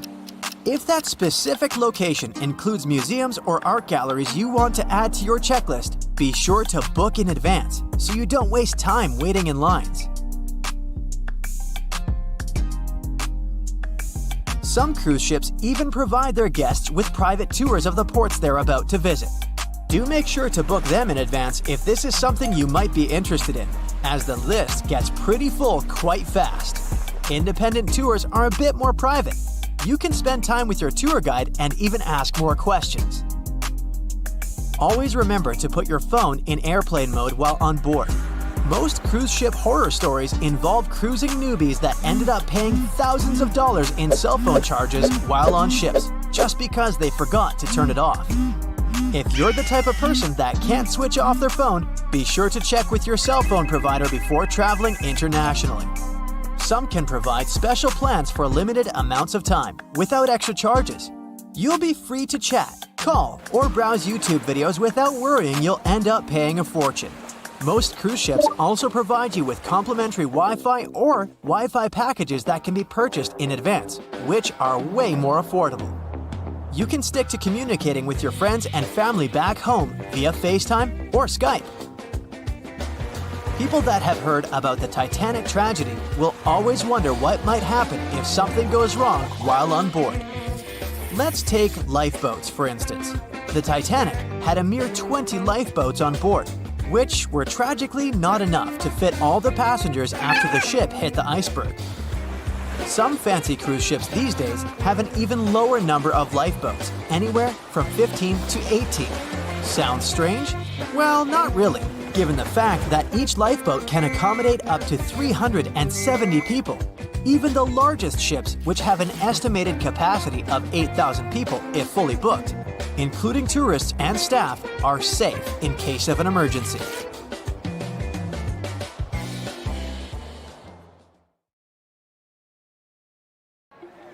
So in 2017, over 25 million people boarded cruise ships all over the world. Now, if you're keeping count, that's more than the total population of Greece. It's become America's favorite choice when it comes to going on vacation. It's easy to see why hopping aboard a cruise ship becomes more popular each year. Heading out on a cruise is also coming back in style with newer generations. 2/3 of Gen Y and millennials say that cruising is their new preferred type of vacation. How's that? Well, let's see. It's easy to plan in advance. On board, you can find activities for all family members, and you get a chance to visit several different destinations in one trip. An added bonus of booking a cruise? You can sample various places for a future time off. The entertainment on board is often top-notch, providing passengers with an added taste of luxury. And the amenities and accommodations are generally very reliable.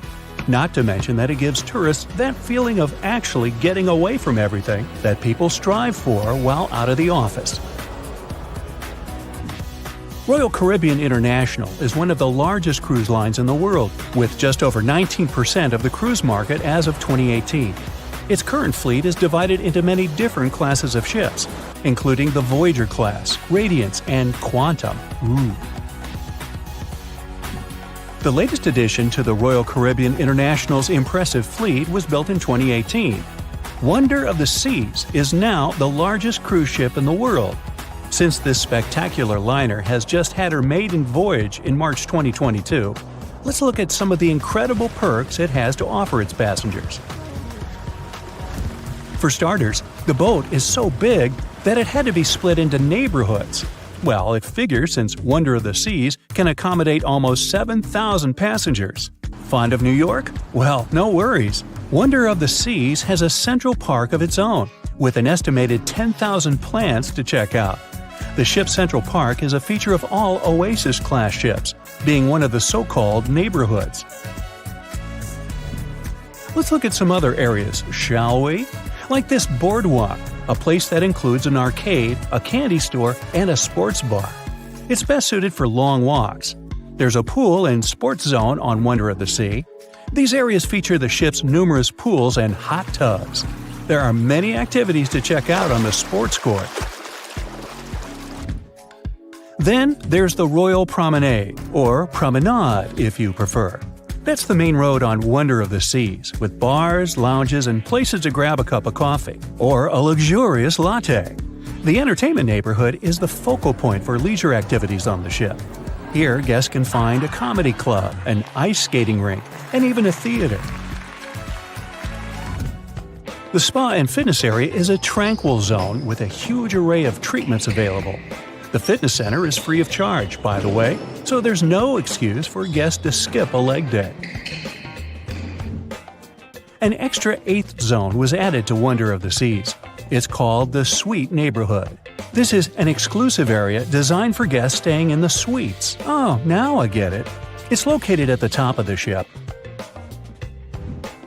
Guests here have designated staff members called Royal Genies. Yeah, if you rub a lamp in your suite, they appear. Nah, not really. The genies are similar to butlers. They can cater to just a few cabins. Of course, the cruise line wants to divert other guests from asking these crew members various questions and taking their time. That's why the genies don't wear name tags in public areas. As for its itinerary, Wonder of the Seas was initially supposed to be homeported in China, but Royal Caribbean decided to move the liner to the United States. In March 2022, the ship started its journey with 7-night Eastern and Western Caribbean itineraries. In May 2022, Wonder of the Seas is scheduled for a trip to Europe, with Western Mediterranean cruises from Barcelona and Rome planned for its guests. Passengers will also be able to visit Palma de Mallorca, Spain, and Capri, Italy. When the summer season is over, Wonder of the Seas is scheduled to return to Florida to offer year-round sailing starting November 2022. And by the way, there is no truth to the rumor that a special cruise only for highly allergic and hay fever sufferers will be called the Wonder of the Sneeze. Nope, not at all. Now, it's hard to imagine a ship so massive that can accommodate so many amenities on board. For example, the Titanic was the largest ship of its time, measuring 882 feet in length. And Wonder of the Seas is not only 1,188 feet long, it's also 36% taller and 34% wider. Speaking of lifeboats, which I am about to, Titanic had a mere 20 lifeboats on board, which was tragically not enough to fit all the passengers after the ship hit the iceberg. But Wonder of the Seas has an even smaller number of lifeboats, 18 to be precise. Sounds weird and dangerous? Well, not really, given that each of these lifeboats can accommodate up to 370 people. It means that all the passengers and crew members, an estimated 8,000 people if fully booked, are going to be safe in case of an emergency.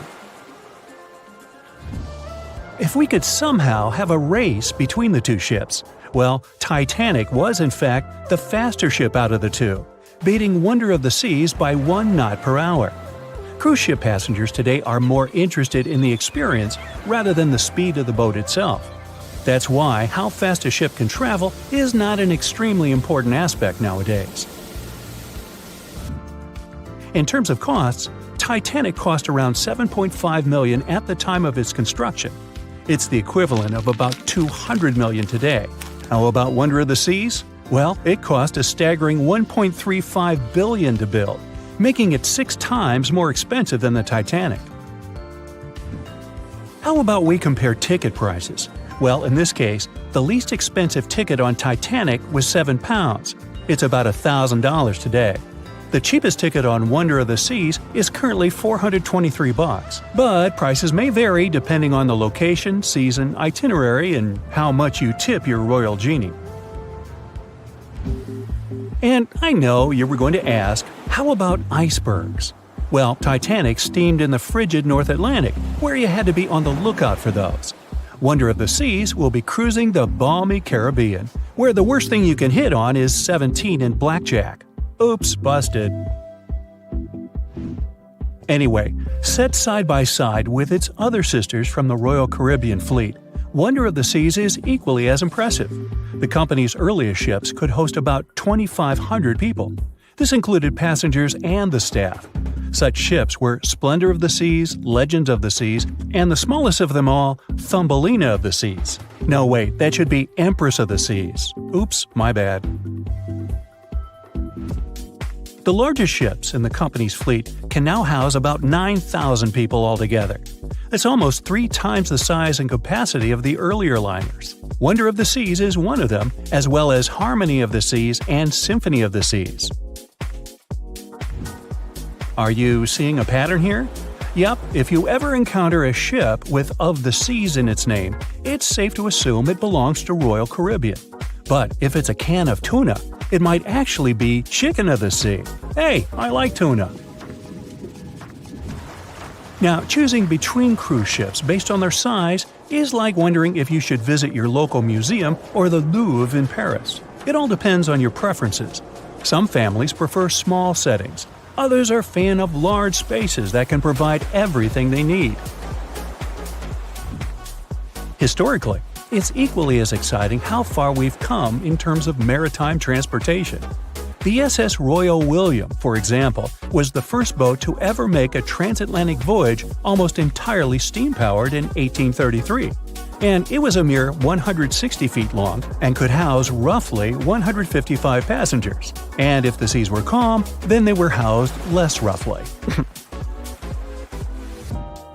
Similarly, the first modern megaship in the world was the MS Sovereign of the Seas. Launched in 1987, it was only 888 feet long and could carry a little under 3,000 passengers. Size and capacity are not the single improvements added to newer cruise ships out there. Recent technological developments in artificial intelligence and facial recognition have allowed cruise operators to ensure faster, smoother boarding for passengers. If, in the past, it took from 60 to 90 minutes for all passengers to board a ship, nowadays, cruise ship operators manage to get people comfortably settled in less than 15 minutes. Now, I'm sure you're already eager to book a ticket, but let's look into some of the more interesting activities you can try on board Wonder of the Seas. This way, you'll know what you're getting yourself into. All Royal Caribbean ships have loads of artworks available for their guests to enjoy. But Wonder of the Seas goes above and beyond, even featuring statues of astronauts in key locations around the ship. You'll find the first astronaut looking through the glass at the promenade, while a second one is busy rock climbing at the boardwalk. The third and last astronaut is more of a movie fan. This statue can be found near the movie screen sitting area. Going astronaut sightseeing is proving to be quite the experience among guests. In the areas with no access to sunlight, Wonder of the Seas features virtual balconies. In case of bad weather, guests can still have a feeling of the outdoors, but without having to hide from wind or rain. Teenagers have a place of their own reserved on the ship. There's a special club with a private hot tub, selfie area, games, and comfortable seating. The inside part of this club features a vending machine, an interesting collection of literature, and tables for foosball. Well, sign me up. April 1912 marked one of the most terrible tragedies in the history of the world. The most unsinkable vessel, the pinnacle of engineering at that time, the huge Titanic, sank. On that dark, moonless night, the ship had many chances to save its passengers. There was another ship just a few miles away that could have saved the Titanic, but it didn't. It wasn't a phantom ship, and it's not some legend or a theory. This is a documented reality. There are records and witnesses' statements confirming this. But why didn't this ship help? Let's find out what happened that night by looking at these events from 3 different points of view. Let's start with the Titanic version. 11:30 p.m. The moon hides behind black clouds. Visibility is bad. Everything is calm on the Titanic. Under the captain's guidance, the communications operator stays in touch with the mainland through the radio. At this moment, some stranger breaks into the frequency, interrupting the operator's communication. It's unclear what this strange man wants and what he's talking about. The operator doesn't try to figure it out. He shouts at the guy, demanding him to disconnect. The connection is interrupted. At 11:40 p.m., the Titanic crashes into an iceberg. The ice breaks the hull. Water begins to flood the lower decks. Nobody is panicking yet. 20 minutes later, at midnight, the ship's crew sends a distress signal through the radio frequency. Few people understand how bad the situation really is. After 20 minutes, at 12:20 a.m., they start lowering lifeboats with passengers. At 12:25 a.m., they receive a response to the distress signal. This is RMS Carpathia. Their captain reports they're already sailing at maximum speed towards the Titanic. But the problem is that the crash site is 58 miles away. This means Carpathia will only be here in 4 hours. At 12:45 a.m., the sinking ship's crew release rockets into the air. These flares are one of the main reasons for the terrible fate of many passengers, but more on that later. 90 minutes later, the Titanic's deck breaks and the ship dives underwater. At 4:10 a.m., the Carpathia finally arrives at the shipwreck location. The crew members make heroic efforts to save all the people. They take 705 survivors on board. At this moment, another ship appears. It's SS Californian. The Carpathia sails towards the New York coast with all the people. The Californian floats in search of passengers and finds nothing but wreckage. The ship was only a few miles away while the Titanic sank into the icy water. The Californian could have saved these people, but did nothing. Its captain, Stanley Lord, made one of the most terrible acts that a sailor can allow. He didn't help a sinking ship. When the world found out about all this, they detested Captain Lord. They couldn't bring charges against him, and the trial didn't punish him. But his career was ruined entirely, as no other ship company would hire him. Despite this, he never confessed he had been guilty. Before he passed away, the captain said it hadn't been his fault. If this was true, then what happened there? This brings us to the Californian version. It's the night of April 14th. The Californian is sailing in the cold waters of the North Atlantic. The ship gets into a section with a lot of icebergs. At 10:10 p.m., Captain Lord stops the ship. It's too dangerous to move around this area, as they can damage the hull. At 11 p.m., the ship starts drifting.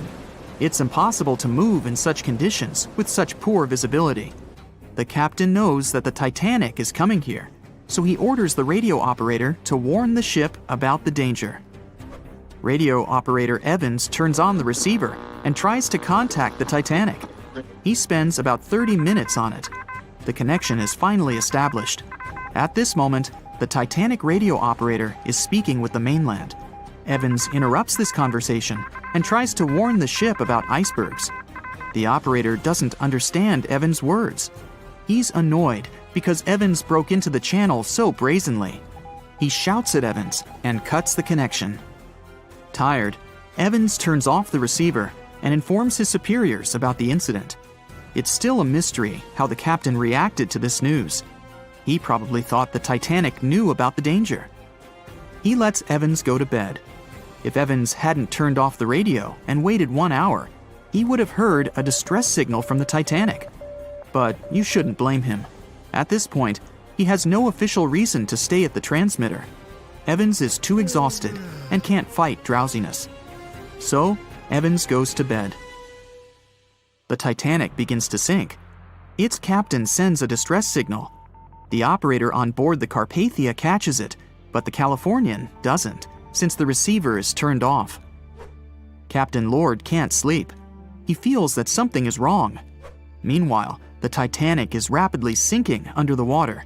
The captain gives the order to launch rockets into the air.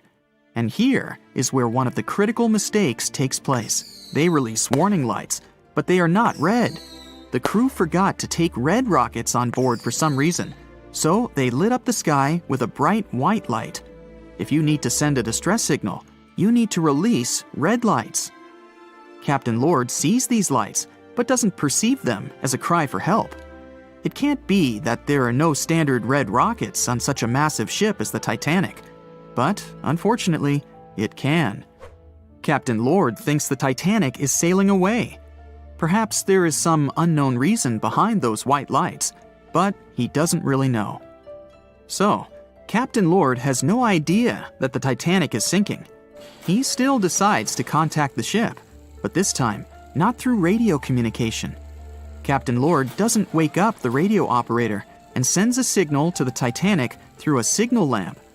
It's important to understand that many old-school captains didn't take radio communication seriously. They didn't understand the value of this technology. That's why Captain Lord doesn't wake up Evans. He sends light signals, but the Titanic doesn't respond. Many survivors later mentioned seeing the flashing lights of the Californian, but there was nothing they could have done. The ship's crew doesn't hear their cries for help.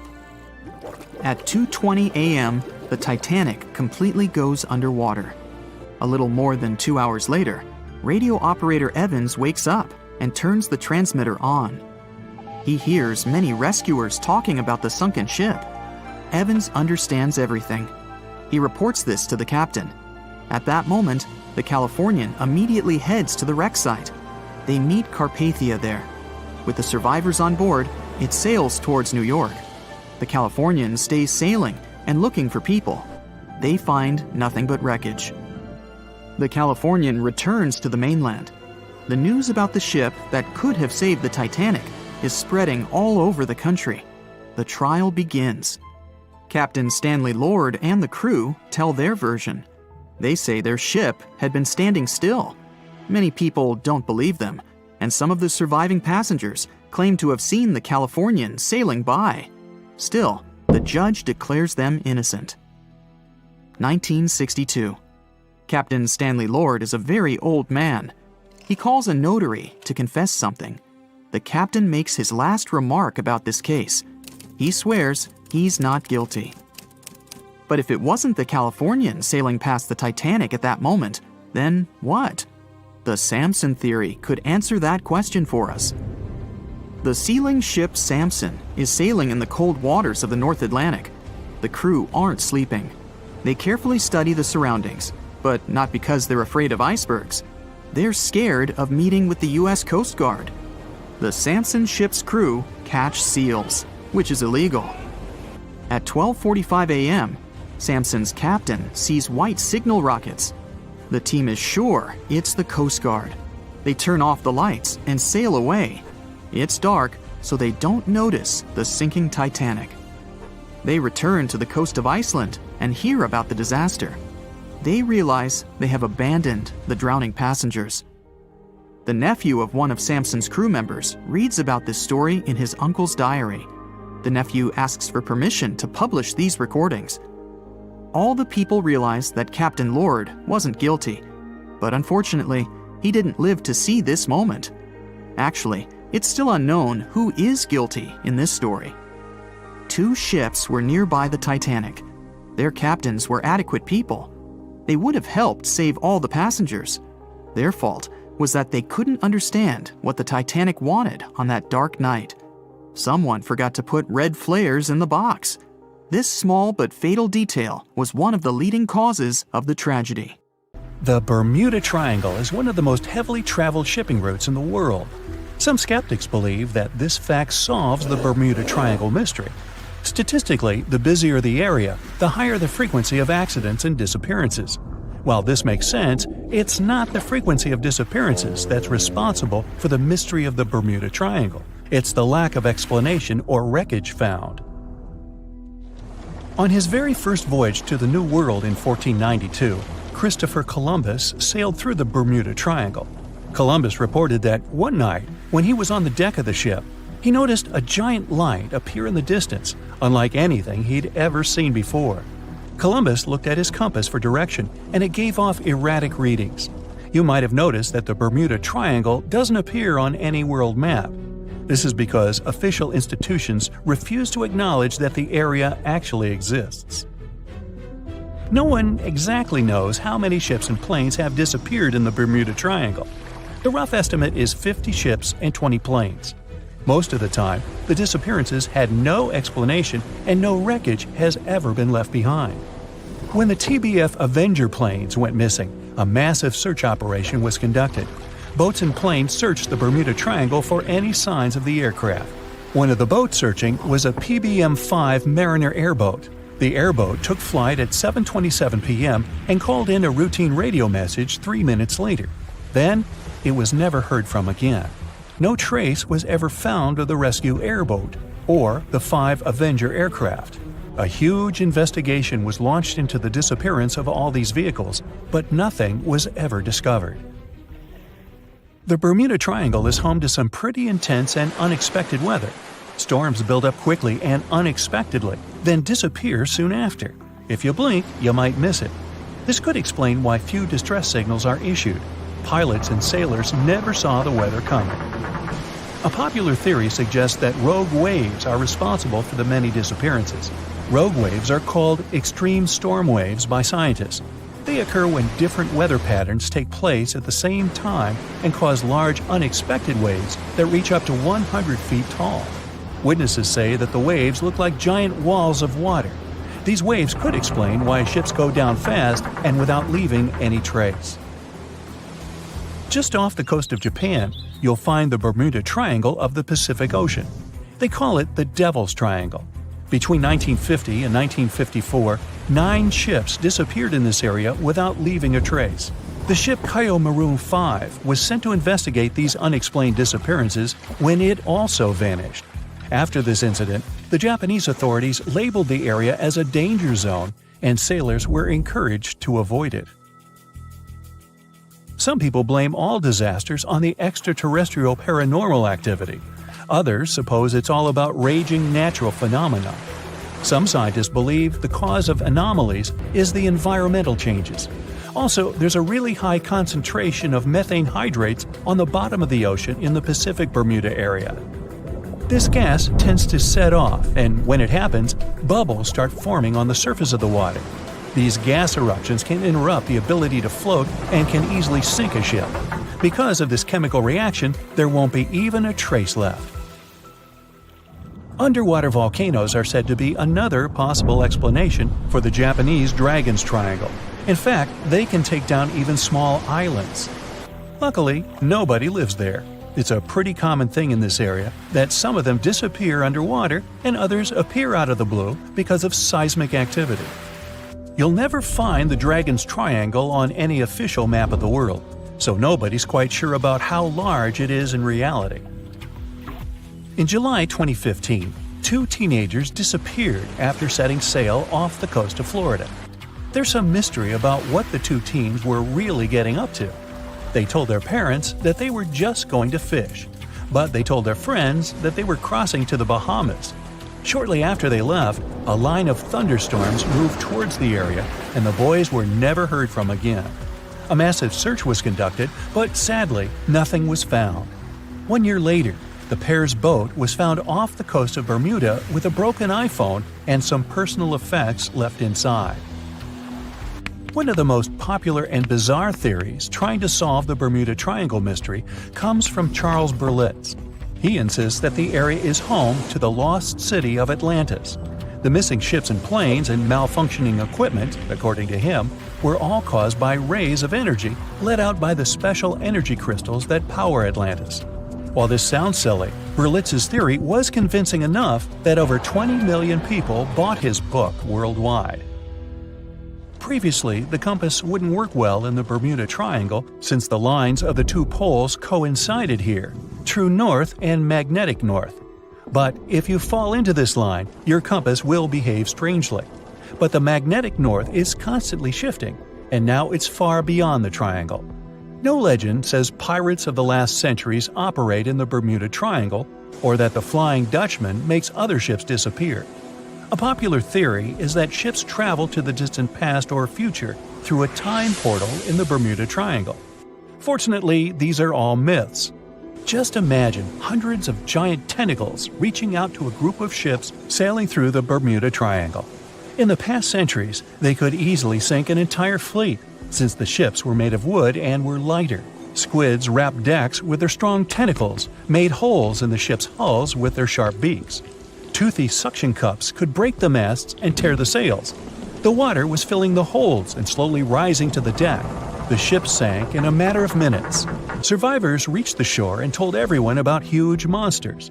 This is how the legends of the Kraken appeared. Fortunately, now people have sonars and equipment for monitoring the sea space. They say the main reason why this place is so enigmatic must be the magnetic fields that form this ominous triangle. Ocean floor is made of rocks containing a lot of magnetite. It's more like iron. Magnetic fields react to the high concentration of magnetite on the ocean floor, which may start a sort of conflict between the two. It can often lead to various weather anomalies and, as a result, navigation issues. And naturally, any changes in the ocean floor or the Earth's magnetic fields influence the Bermuda Triangle a lot. Magnetic fields tend to shift their position, so do tectonic plates and even the continents, even though we never notice it. The skies are usually very clear there, but back in 1883, some people witnessed abnormal things in the area. Some claim to have seen large blocks of ice falling from the skies, and the crew even managed to save one as hard proof.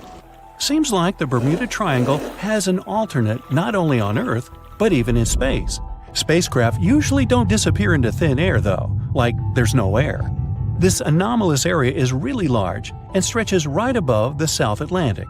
It occupies the area from Chile to Zimbabwe, and sits right at the point where Van Allen radiation belts are the closest to the surface of our planet.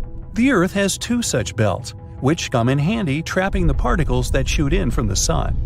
They do a great job protecting the Earth from radiation. The magnetic field there is lower, so it allows the Earth's radiation belt to come closer to the surface. Whenever a satellite passes by, it will be exposed to radiation, which might lead to serious damage. So, no satellite can take pictures of it. The South Atlantic anomaly is part of the Earth where natural radiation just flows out of control. Still, there is little evidence that all these triangles are really dangerous. Many believe the Bermuda Triangle itself has been proven time and again to be nothing but a work of fiction. In fact, some shipwrecks, such as the Ellen Austin, gained popularity in the middle of the 20th century, while nobody even thought of drawing a triangle in the Bermuda area before that. The mystery was popularized by science fiction writers and became a common myth, while no serious research proved it any more dangerous than other parts of the world's ocean. So, the crew of the Ellen Austin back in 1881 weren't even aware of the Bermuda Triangle back then, let alone afraid of it. What do you think?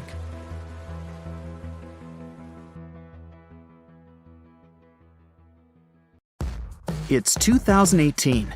You get up early in the morning to go ashore and catch some fish.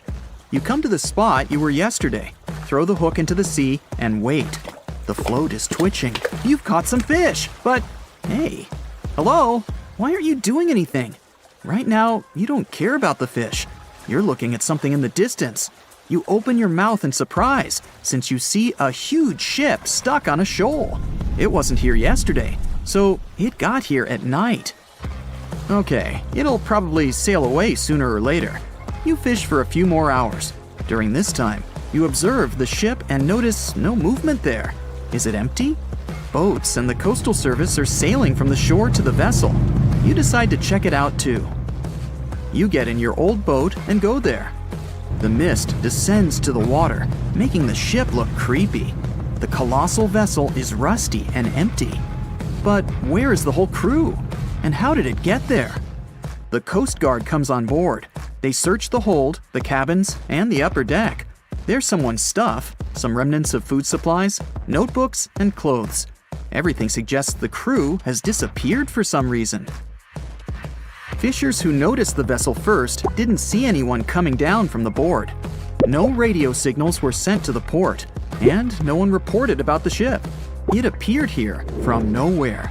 The only chance to get any information is to look at the number and name of the vessel. This is Sam Ratulangi, PB 1600. The Coast Guard checks the information, studies the data of all the country ships, and no way. One company built the boat in 2001 in Indonesia. People used it to transport heavy loads across the seas around Asia. The ship had been properly operating for 8 years. People were delivering industrial goods to different points in the region, but something went wrong. In 2009, Sam Ratulangi was sailing near the coast of Taiwan, and that's it. There were no further records about it.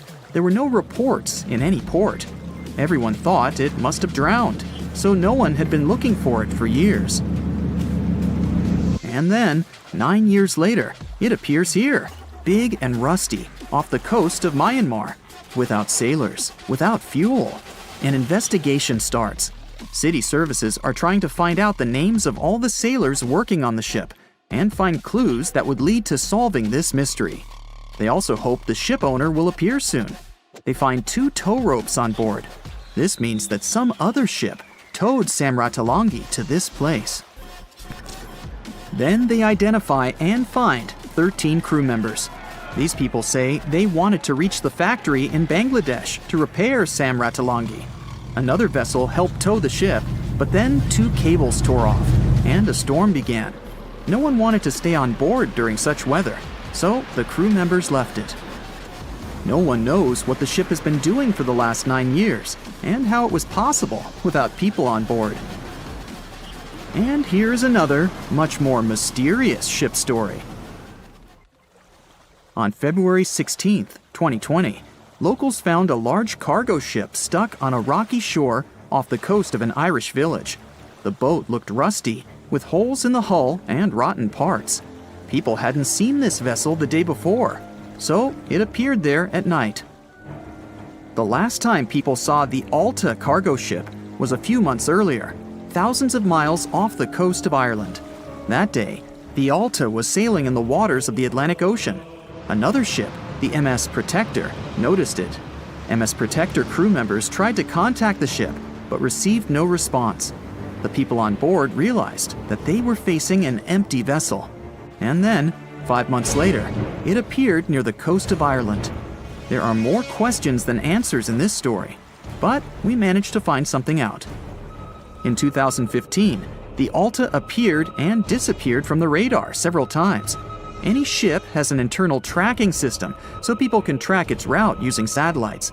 But Alta crew members often disabled this system. Perhaps they were engaged in some illegal activity. Anyway, in 2017, the ship often sailed between the ports of Greek islands. Then, the tracking signal disappeared and appeared only 10 months later, off the coast of North Africa. During this time, the ship changed several flags. In September 2018, the Alta was southeast of Bermuda and headed for Haiti. Then, the crew started facing problems. First, the main engine failed right in the middle of the Atlantic Ocean. The ship began to drift. Several days passed, but the crew members weren't able to repair it. They began to run out of food and water supplies. The situation got even worse when they found out that a hurricane was approaching the place. Fortunately, they managed to contact the U.S. Coast Guard. A helicopter flew to the Alta on October 2nd to bring them some supplies. There was enough food for several days. Then, a rescue boat sailed to the ship. It evacuated all the sailors and delivered them to Puerto Rico before the hurricane. The Alta had to drift alone in the ocean. After a while, another ship approached the Alta to tow it to the shores of Guyana. But at this moment, everything went wrong. Someone stole the boat, disabled the tracking system, and sailed away in an unknown direction. After almost a year, the MS Protector found the empty Alta in the waters of the Atlantic Ocean.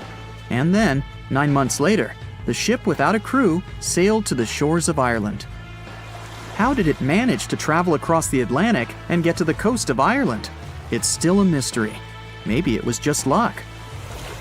No one else saw the ship all this time. It was just covering huge distances, surviving storms. Who's the captain? What happened to the thieves? Who owns the ship now? One day, someone called the village administration and introduced themselves as the vessel owner. But that unknown person didn't provide any evidence. They found several barrels of oil on the ship, which they took away by helicopter. The Alta was rusting. Corrosion of metal could damage the environment. The vessel had no commercial value, yet it would have taken millions to get rid of it. There were 3 options for what to do: leave the ship where it was, tow it into the sea and let it sink, or disassemble it for scrap. But nature had its own plans. Storms and strong waves split the hull into 2 parts. The Alta was drifting without a crew in the waters of the Atlantic Ocean for about 2 years. But this is nothing compared to a ship that was traveling for 38 years. The record belongs to the SS Behemoth. It was a merchant vessel owned by some trading company. In 1931, the ship found itself on the ice off the coast of Alaska. Its movement slowed down. A thick layer of ice blocked the ship, and a strong storm only made the situation worse. The blizzard was so intense that the crew members couldn't see anything but a white veil in front of their eyes. Sailing any further was impossible. The team had to wait for the storm to end. They waited for a day, 2, 3 days. A week had passed, but the snowstorm was only getting stronger. Then, one day, it grew weaker. The crew members split into 2 teams. The first team went to the nearest city. The second group, along with the captain, stayed on board. They set up camp next to the ship and waited for the blizzard, which had started again, to end. There was 0 visibility. And finally, one day, the storm was over. Great! And now, wait a minute. But where's the ship? The SS Behemoth just disappeared during the blizzard. The captain was sure that the ship had sunk, so he left along with the crew.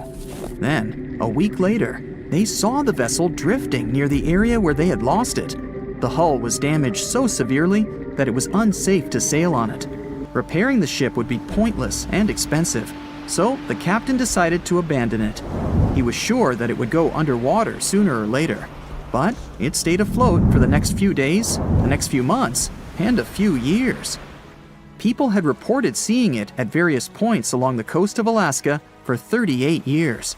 The last record of the SS Bechimo is dated 1969. Those who saw it claimed the ship was completely frozen, almost merged with the ice. Some people planned to start an expedition to find the ship, but all attempts were unsuccessful. The vessel is probably lying somewhere on the deep sea floor. It has recently become a popular location for many tourists looking for the perfect place to get away from it all. If you're lucky enough to catch a sunny day here, it's like no other, I can assure you. Chances are, you'll end up having loads of foggy days, but let's be honest, they have a special allure of their own. This enchanting smile-shaped island is called Sable Island. It's located 190 miles from mainland Nova Scotia. It wasn't accessible to the general public until 2013. That's when it was added to the list of National Parks of Canada. You can get here either by plane or by water. But what's so enchanting about this place anyway? There must be something since the yearly tourist count is growing every year. Firstly, there's a spectacular number of wild horses here. There are between 200 and 500 horses roaming free all over the island. There's also a large population of gray seals.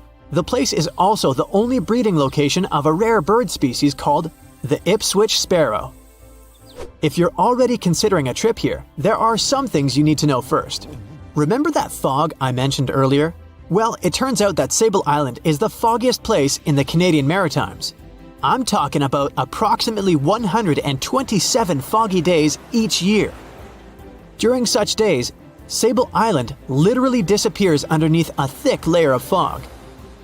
You won't be able to explore the place on your own either. The local regulations state that visitors need to travel within a group, and they also need to keep a 197-foot distance from the wildlife they can encounter here. As charming as this place may be, it holds a dark secret hidden beneath the sandy dunes, and it has nothing to do with beautiful creatures living here or the island's unique vegetation. Apart from being known from its horses and seals, Sable Island is infamous for an overwhelming number of shipwrecks. Over the years, about 350 ships have ended their lives here, on these sandbars. When survivors described their experiences, they usually mentioned harsh weather conditions near this mysterious island.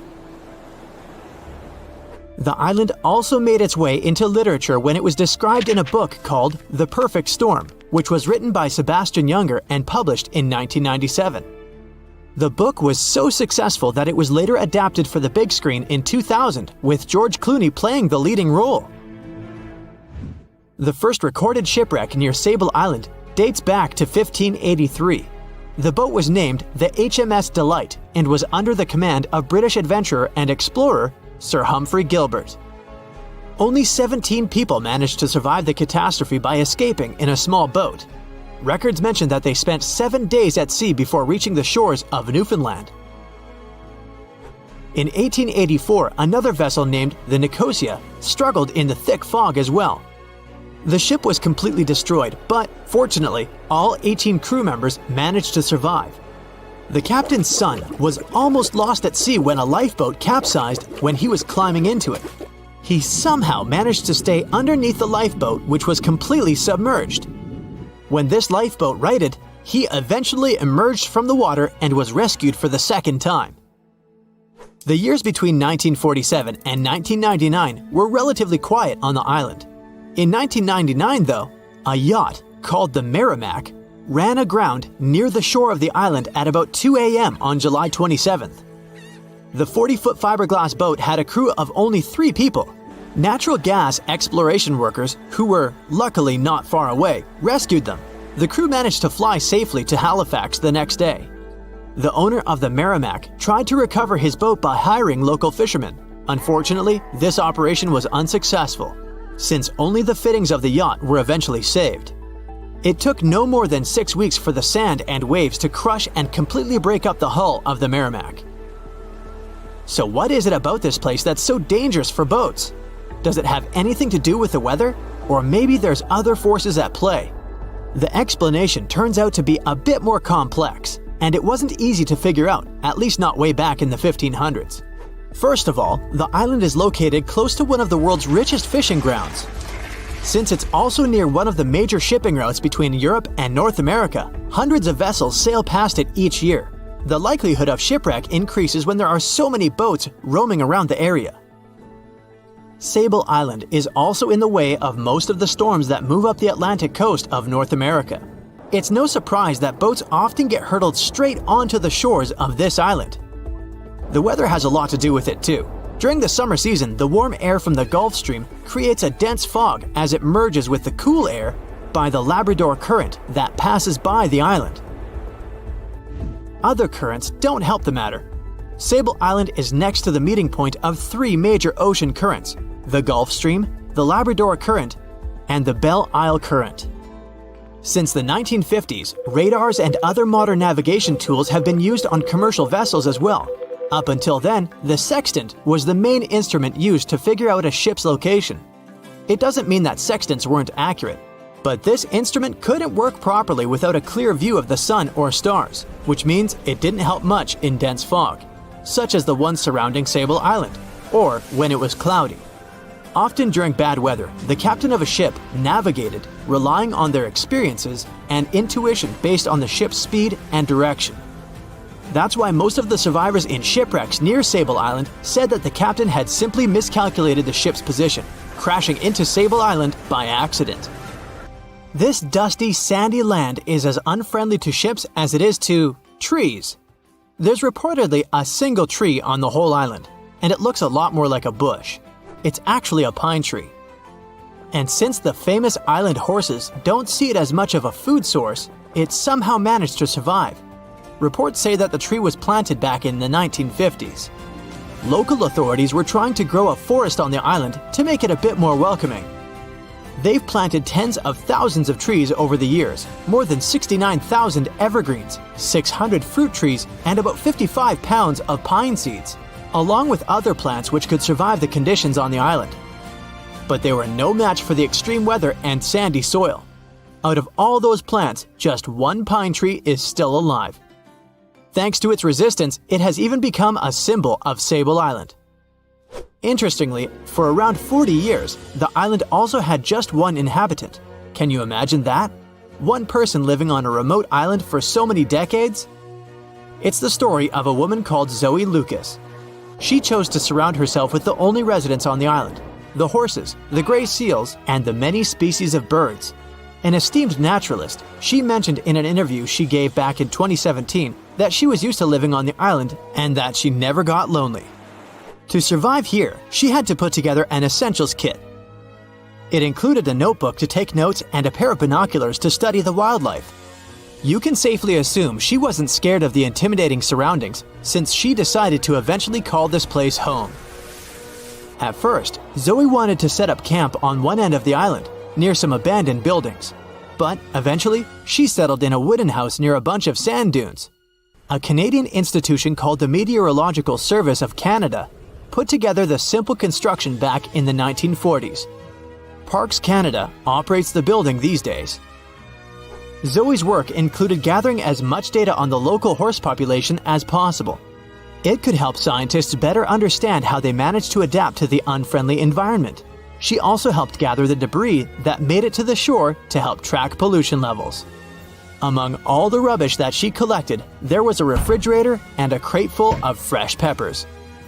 Some other specialists eventually started working rotating shifts on Sable Island to offer the brave woman a little bit of company now and then. In 1945, 5 TBF Avenger aircraft took flight for a routine training exercise around the Bermuda Triangle.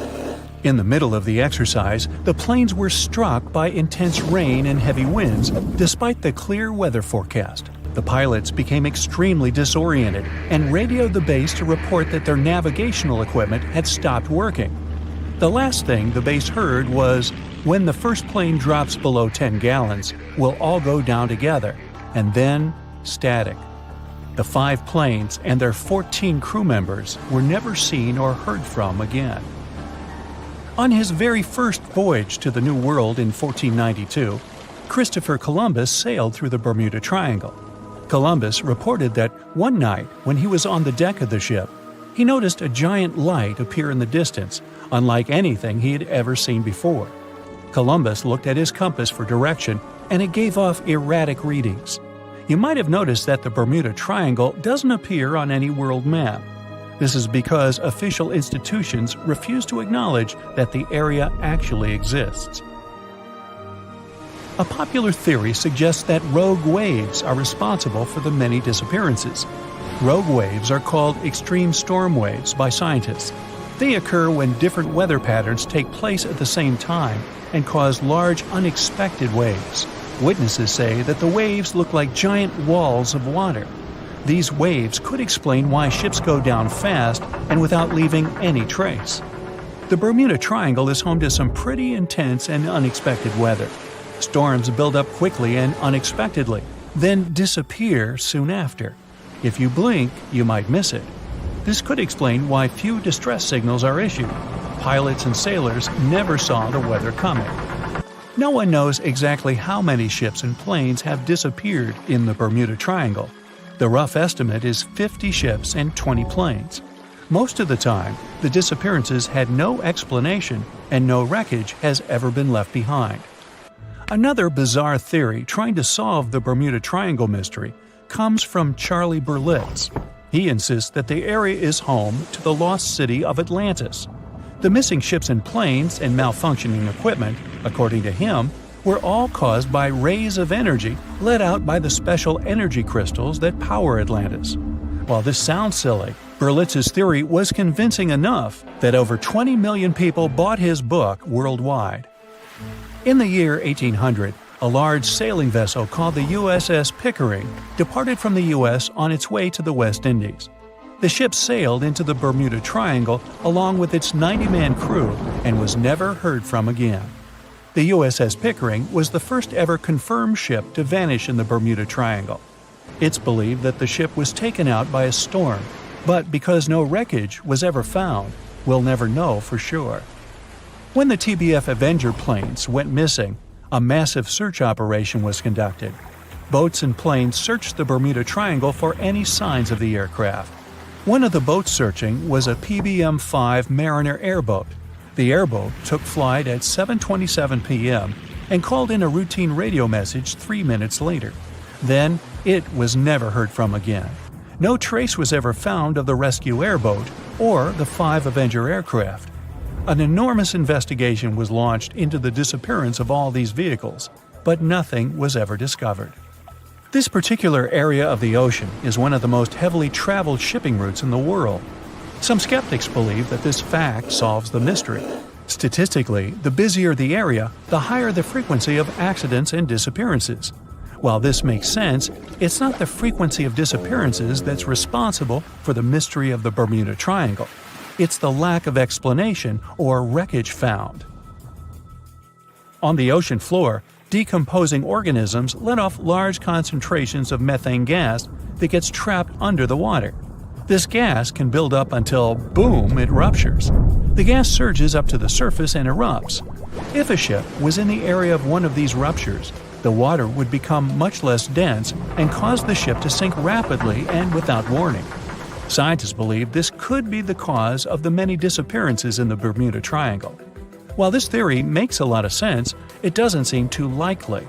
The U.S. Geological Survey has stated that no large releases of gas are believed to have occurred in this area for the past 15,000 years. The ocean floor is made of rocks containing a lot of magnetite. It's more like iron. Magnetic fields react to high concentrations of magnetite on the ocean floor, which may start a sort of conflict between the two. It can often lead to various weather anomalies and, as a result, navigation issues. And, naturally, any changes in the ocean floor or the Earth's magnetic fields influence the Bermuda Triangle a lot. Since the magnetic field is constantly moving, it might be also taking the Bermuda Triangle with it. Now that people know where the triangle is, it's easy to avoid it. It supposedly moves eastward together with the magnetic poles, but scientists still can't answer where exactly it will be in a couple of years. Some people blame all the disasters on the extraterrestrial paranormal activity. Others suppose it's all about raging natural phenomena. There's another triangle in Lake Michigan. Just like the one near Bermuda, the Michigan Triangle got its shady reputation for some disappearances. The first recorded one dates back to 1679. A large vessel, one of the largest of that time, set out on an expedition, yet once it got in the sinister triangle, it never came back.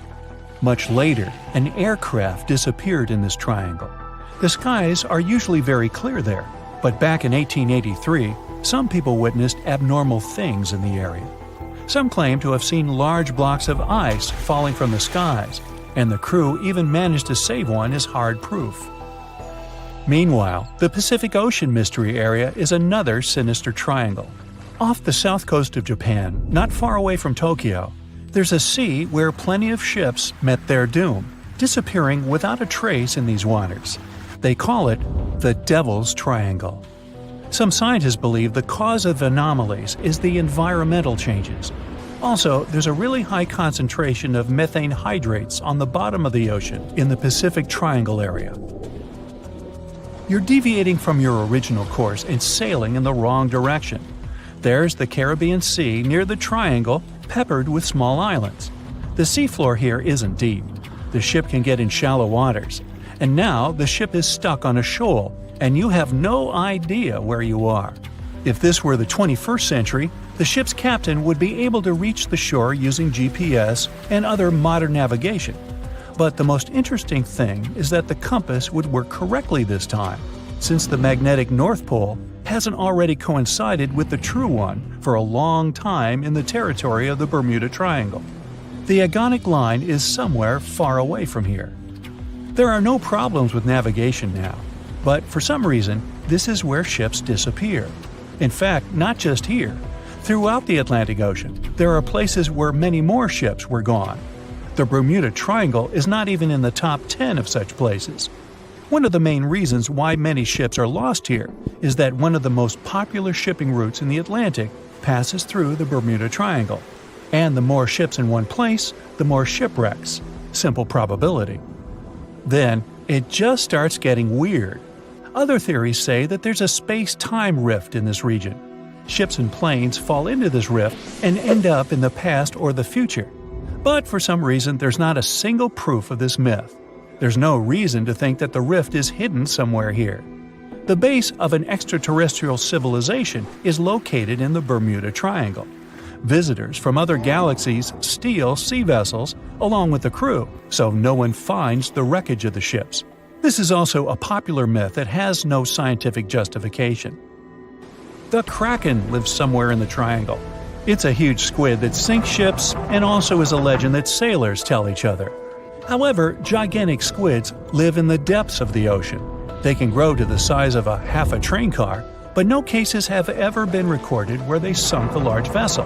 And in the area of the Bermuda Triangle, they have never ever been seen.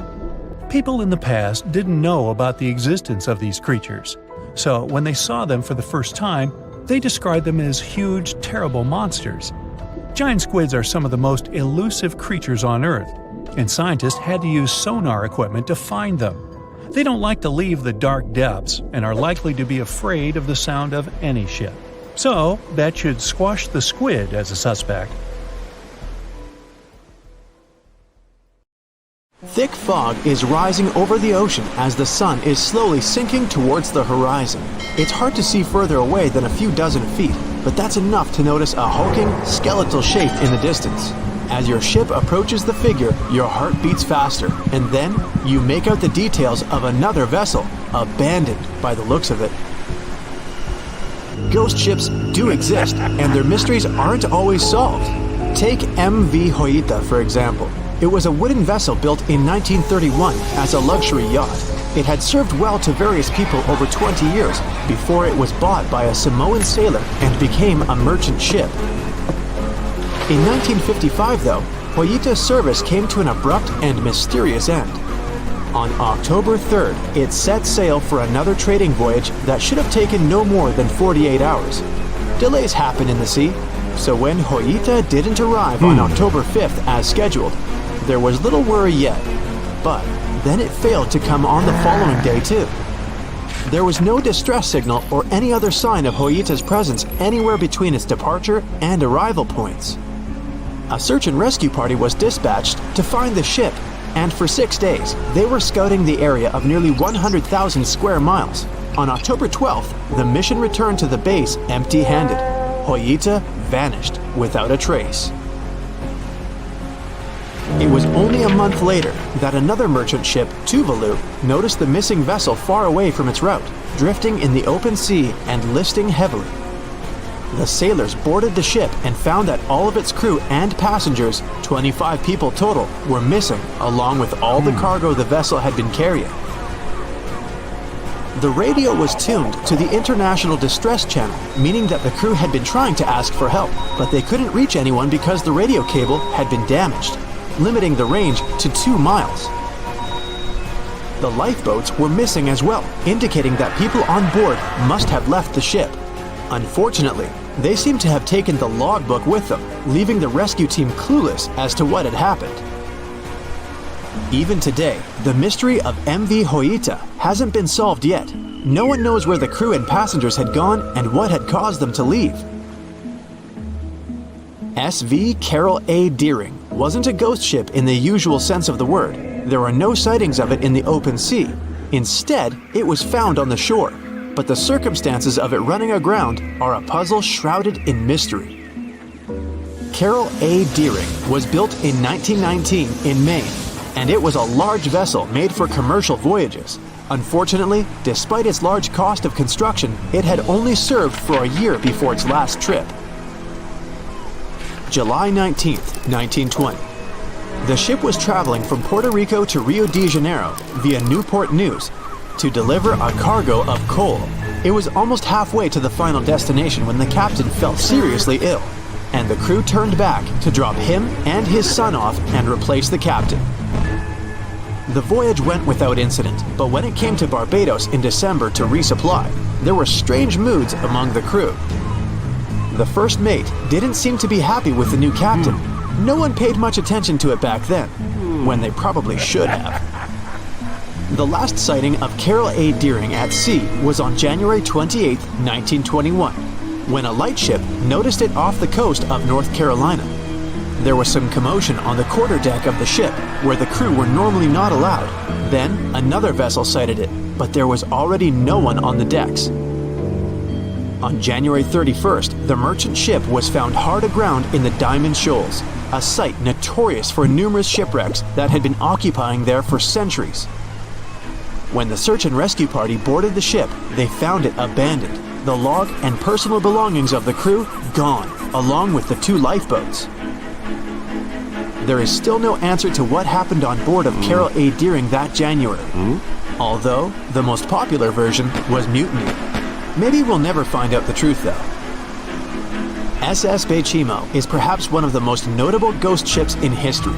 This large cargo steamer was built in 1914 in Sweden and plodded its way dutifully over 16 years, trading provisions for pelts with native tribes of Alaska and Canada.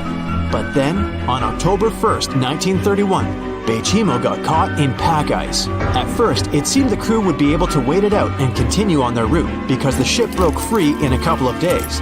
But in less than a week, it became caught again, this time for good. In another week, a rescue party was sent to fetch 22 of the Behemoth's crew, while another 15 remained behind to wait through the winter if necessary and get the ship back. But a month later, after a powerful blizzard struck their camp, the sailors went out of their shelters only to find the ship gone. Luckily, a few days later, a native hunter told that Behemoth hadn't been lost yet. He'd seen it about 45 miles from where they had been stationed. They managed to track it down, but decided the ship wouldn't survive the winter, so they took the most valuable cargo from its hold and abandoned it. They were wrong though. SS Behemoth did survive that winter, and many more that followed. When the ice broke, it sailed away on its own, drifting listlessly along the shores of Canada and Alaska. There were numerous sightings of the ghost ship, sometimes adrift in the open sea, and at other times stuck in the pack ice again. People attempted to board and salvage it, but weather conditions or lack of equipment always prevented them. SS Behemoth was last sighted by native Alaskans in 1969, 38 years after its abandonment. What became of it later remains unknown. The story of SS Orang Medan is one of the most puzzling and harrowing ghost ship stories of the 20th century. No one even knows for sure if the ship even existed in the first place. It wasn't recorded in Lloyd's Shipping, the International Register of Ships, which makes it either a tall tale or a vessel that avoided being officially recognized for some shady reasons. In any case, the accounts as to what happened to the Medan vary. According to most reports, it was carrying some unknown cargo in the Indonesian waters when a distress call was received by another ship in the vicinity. The officer on duty heard an SOS message, but its contents are different depending on the accounts. The message did not repeat, and the crew of Medan didn't answer to any attempts to contact it back. The ship that received the distress call hurried to the rescue, but they only reached the vessel the following day, when it was already drifting and slightly listing. When the rescuers boarded the ship, they found that none of the crew had survived. However, one lifeboat was missing, which implied that there was at least one crew member who managed to escape. What happened to the rest of the people on board remains a mystery to this day. Still, there are no hard facts about this story, so we might never find out whether SS Orang Medan was actually a ship and not a thing of fiction. SV Sabrina was a 3-mast sailing barge built in 1873 for river trade ships in South America. She served for well over 4 decades, proving to be a sturdy and reliable ship. It was later transferred to Europe, where it continued serving its purpose well. But then, in October 1917, Sabrina set sail on a regular voyage only to be found ashore several days later. Mysteriously, although the ship was perfectly intact, the entire crew of 5 and the captain were gone. There is no direct evidence or hard facts as to what really happened that day. The most convincing theory is that the crew were washed away from the deck because of an underwater explosion. And then the ship sailed ahead without them, but the truth, as always, remains unknown. The year was 1854, and the SS Arctic, the fastest passenger liner of its time, set out to cross the Atlantic. As it sailed through the misty veil, it slowly disappeared into the unknown. The Collins Line, an American shipping company, was started in 1818 and only began seriously trading in the transatlantic by 1835. Its steamships crossed the Atlantic from Liverpool to New York within just 10 days. Doesn't sound like a great speed today, I know, but back then, the same thing took other ships several weeks. Light on the water with their wooden hulls, powering through with a strong steam engine, those steamships were the favorite choice for many high-profile people. What could go wrong with such an advanced ship, they thought. This reminds me of some other ship everyone believed to be unsinkable. But anyway, back to the Collins Line. It grew to be a serious contender on transatlantic routes, with only one other competitor, the Cunard's Line.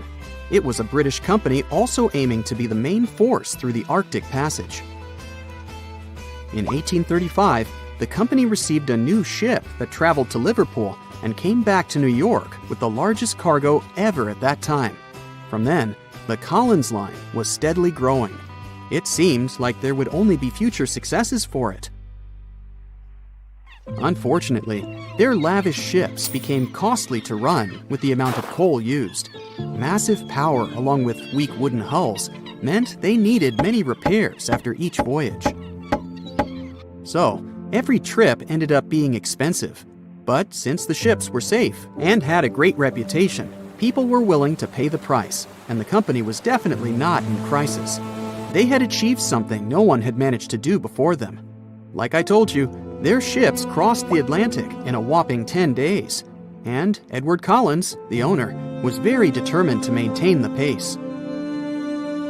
Their 5 ships easily outran the Cunard's line of only 3. With this great praise, it provided more attention.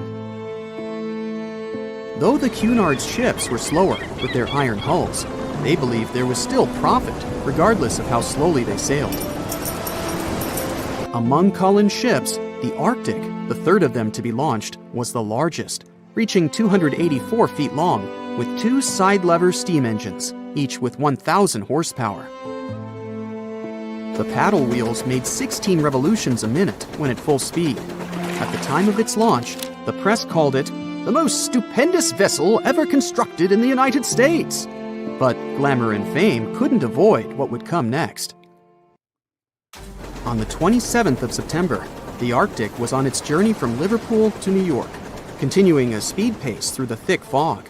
It's possible that by that moment, after 4 years of record-breaking trips, the crew became overconfident with their sailing and the ship. Going only 50 miles from Newfoundland, they carelessly continued through the fog with no radio contact, sonar, or any other form of identifying objects, equipped only with Morse code. A smaller ship, the SS Vesta, which operated as a fishing vessel, often worked around Newfoundland. It was passing through the same path as the Arctic and crashed into its side.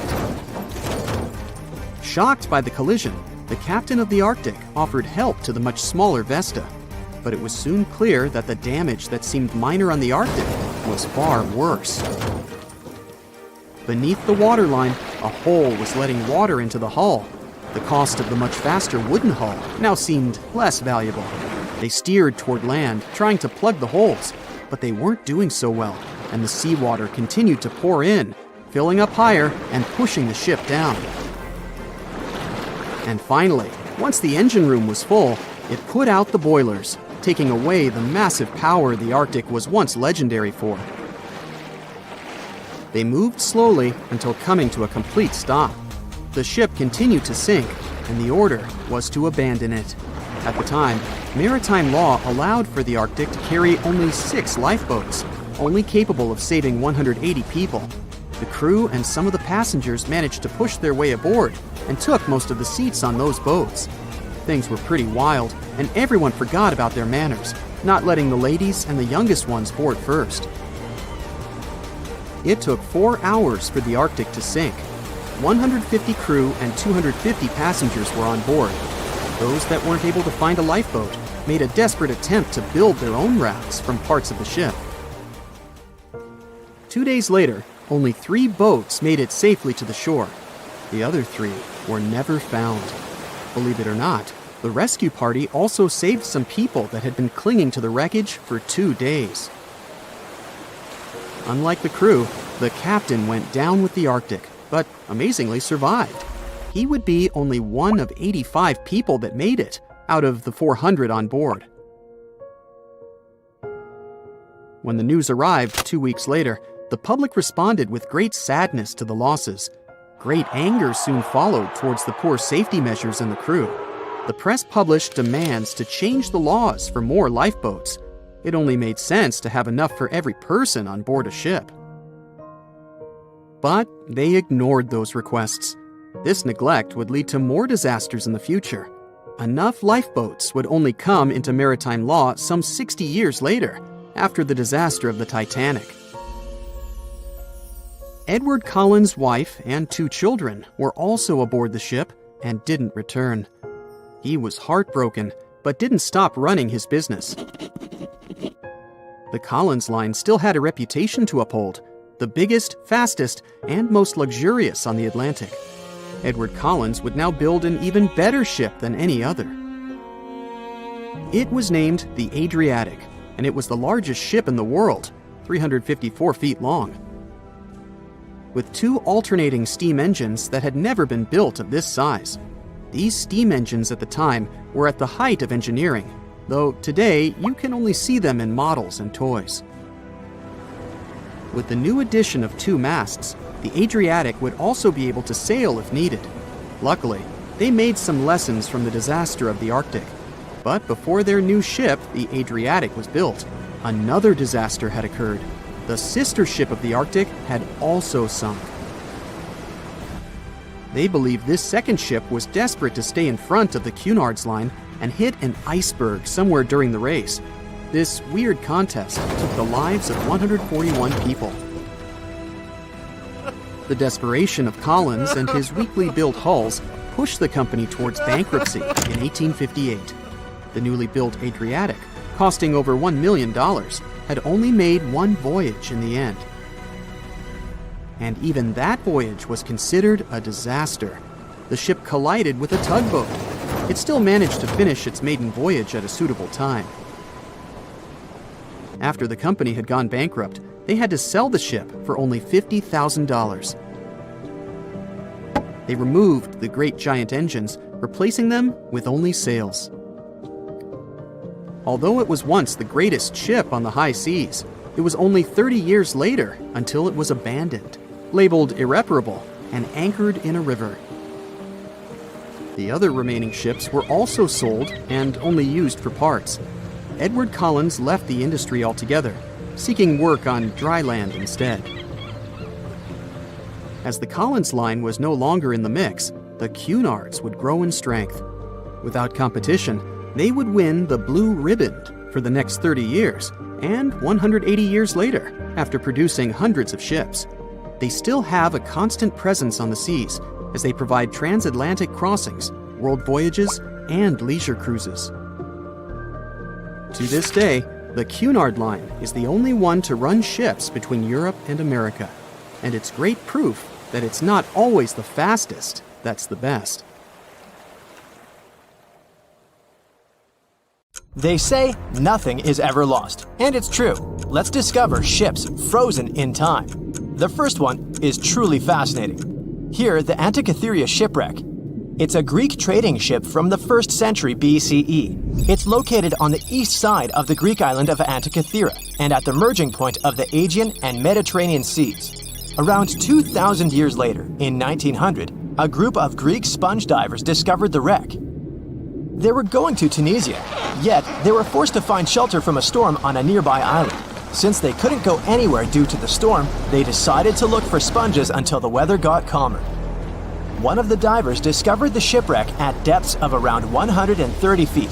Imagine someone going for a sponge hunt, but getting out to the surface with archaeological treasures. The captain of the sponge boat talked to the Greek officials about what they had found.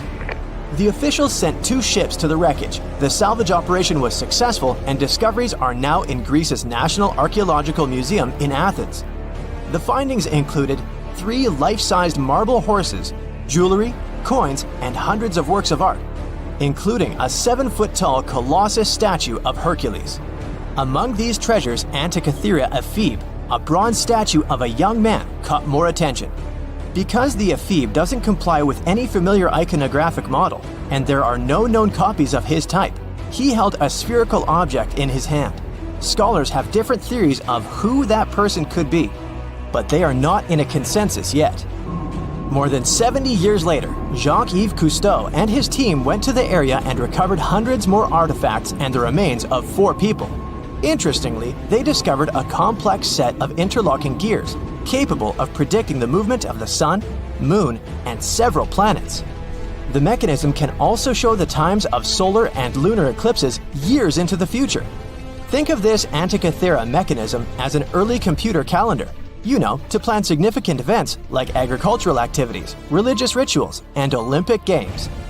These artifacts found in the Antikythera wreckage are some of the most important findings in modern archaeology. Just the Antikythera mechanism itself has changed our perception of the limits of ancient technology. The mechanism has a sophisticated design and was made over 1,000 years ago. After all these amazing discoveries, experts believe that the wreckage site has remained largely unexplored and is mostly because of its location and the landscape of the seafloor on which the ship rests. The wreck is too deep for scuba divers but too shallow to use something like a submersible. A survey made on the seafloor in 2012 showed evidence of a second wreck about 800 feet to the south.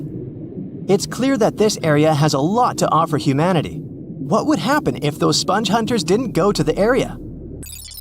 scientists found a shipwreck in Antarctica at the bottom of the Weddell Sea 107 years after it sank.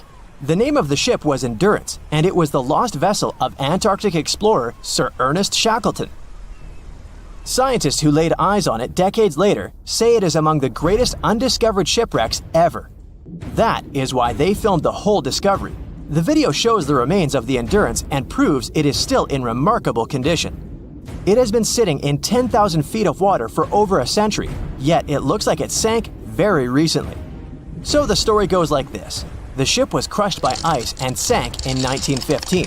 Shackleton and his crewmates had to escape by themselves in small lifeboats. From then on, it was all about survival. Shackleton imagined to get his crew to safety. Then, the ship sank. Yes, this is a pretty impressive story. But why did scientists prize this ship? Firstly, Shackleton's Imperial Trans-Antarctic Expedition sailed to make the first land crossing of Antarctica. Yes, the crew was trapped in ice, but the intention was important. Secondly, it's about the challenge itself of finding the shipwreck. The Weddell Sea is almost always covered in thick sea ice. You know, the same ice that made the Endurance sink. Getting near the presumed sinking location is super hard, let alone being able to conduct research. Experts of the modern expedition team foresaw the time when the lowest extent of Antarctic sea ice would come using satellite images. They realized that the weather was in their favor to start an expedition. Dr. John Shears said that they have successfully completed the world's most difficult shipwreck search, fighting against constantly shifting sea ice, blizzards, and temperatures decreasing to negative 0.4 degrees Fahrenheit. Yeesh, I can't imagine the worst conditions in Antarctica if these conditions are in their favor. Lastly, look at this. It's timbers. They're very much intact. Plus, you can read the ship's name. It's still visible. Marine archaeologist Menson Bound says that this is the finest wooden shipwreck he has ever discovered. He has 50 years of career experience, so I believe the guy. So how come the wood is not rotten? Dr. Michelle Taylor, a deep-sea polar biologist, said that there has been little wood deterioration because the wood-munching animals are not in this forest-free region of Antarctica. Workers of a coal mine in East Serbia discovered 3 shipwrecks that had been there for at least 1,300 years. The largest shipwreck is an ancient Roman fleet. It's around 50 feet long with a flat bottom. It's estimated that the ship could carry a crew of 30 to 35 people. Looking at its hull, you can see the marks of repairs. Wow, this one had a lengthy career. You know, it gives us insight into more than 1,000 years ago. The 2 smaller vessels, on the other hand, match descriptions of boats used by Slavic groups to attack the Roman frontier. These 2 have been discovered under mud and clay in an ancient riverbed. Apparently, in those times, there was a Roman base in a place called Viminacium City. Interestingly, Viminacium was a provincial capital with an estimated 40,000 inhabitants in the 4th century CE. For comparison, it was even larger than Pompeii.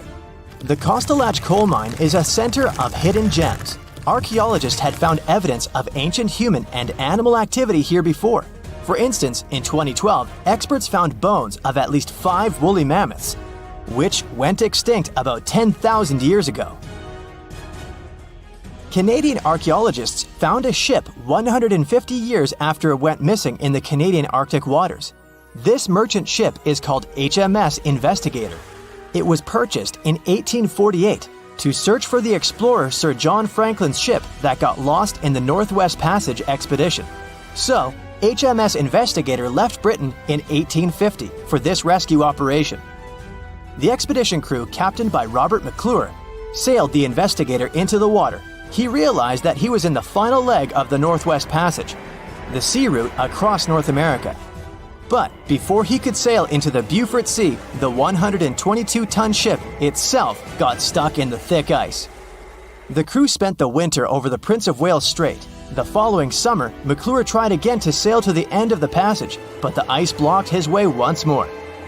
Here, too, the crew was forced to leave the ship. He steered the crew into the Bay of Mercy. There, they were to remain until 1853 when the crew of the HMS Resolute rescued them.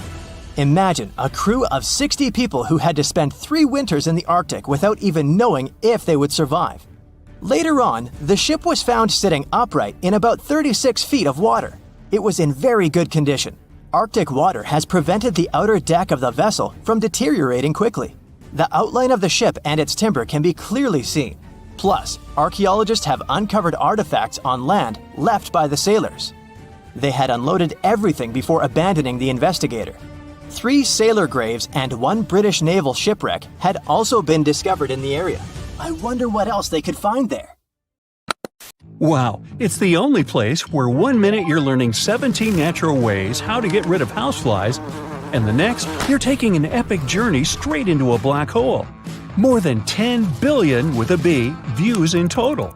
That's 47 billion minutes watched, or more than 70,000 years. That's all the way back to the Ice Age. No, I wasn't around then. 40,000 videos, hundreds of topics, and most importantly you, a whole 44 million of you. Our viewers. We could populate an entire country if we wanted to. We'd like to continue helping you learn and giving you useful skill improvement tips.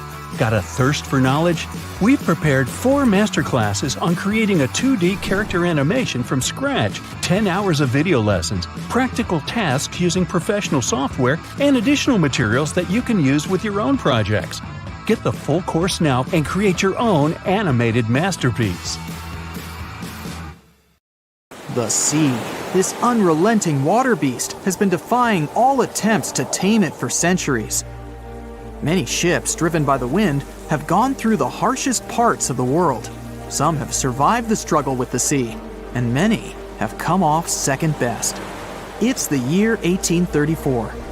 A ship called the Pilgrim is setting a course to sail from California to Boston. The journey will venture around South America and then past Cape Horn of Chile. Richard signs up as a merchant seaman aboard the Pilgrim. This is his first voyage at sea. The crew tells Richard stories of the Drake Passage off Cape Horn, a route that's legendary for its dangers. Countless ships and sailors have disappeared in those waters.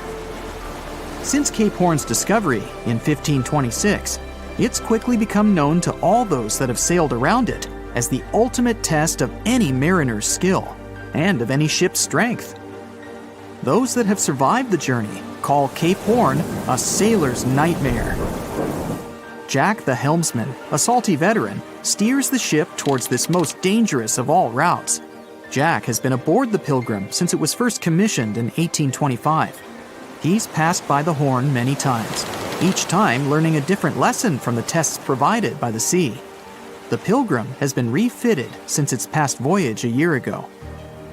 Richard values Jack's experience, given that it's his first journey at sea.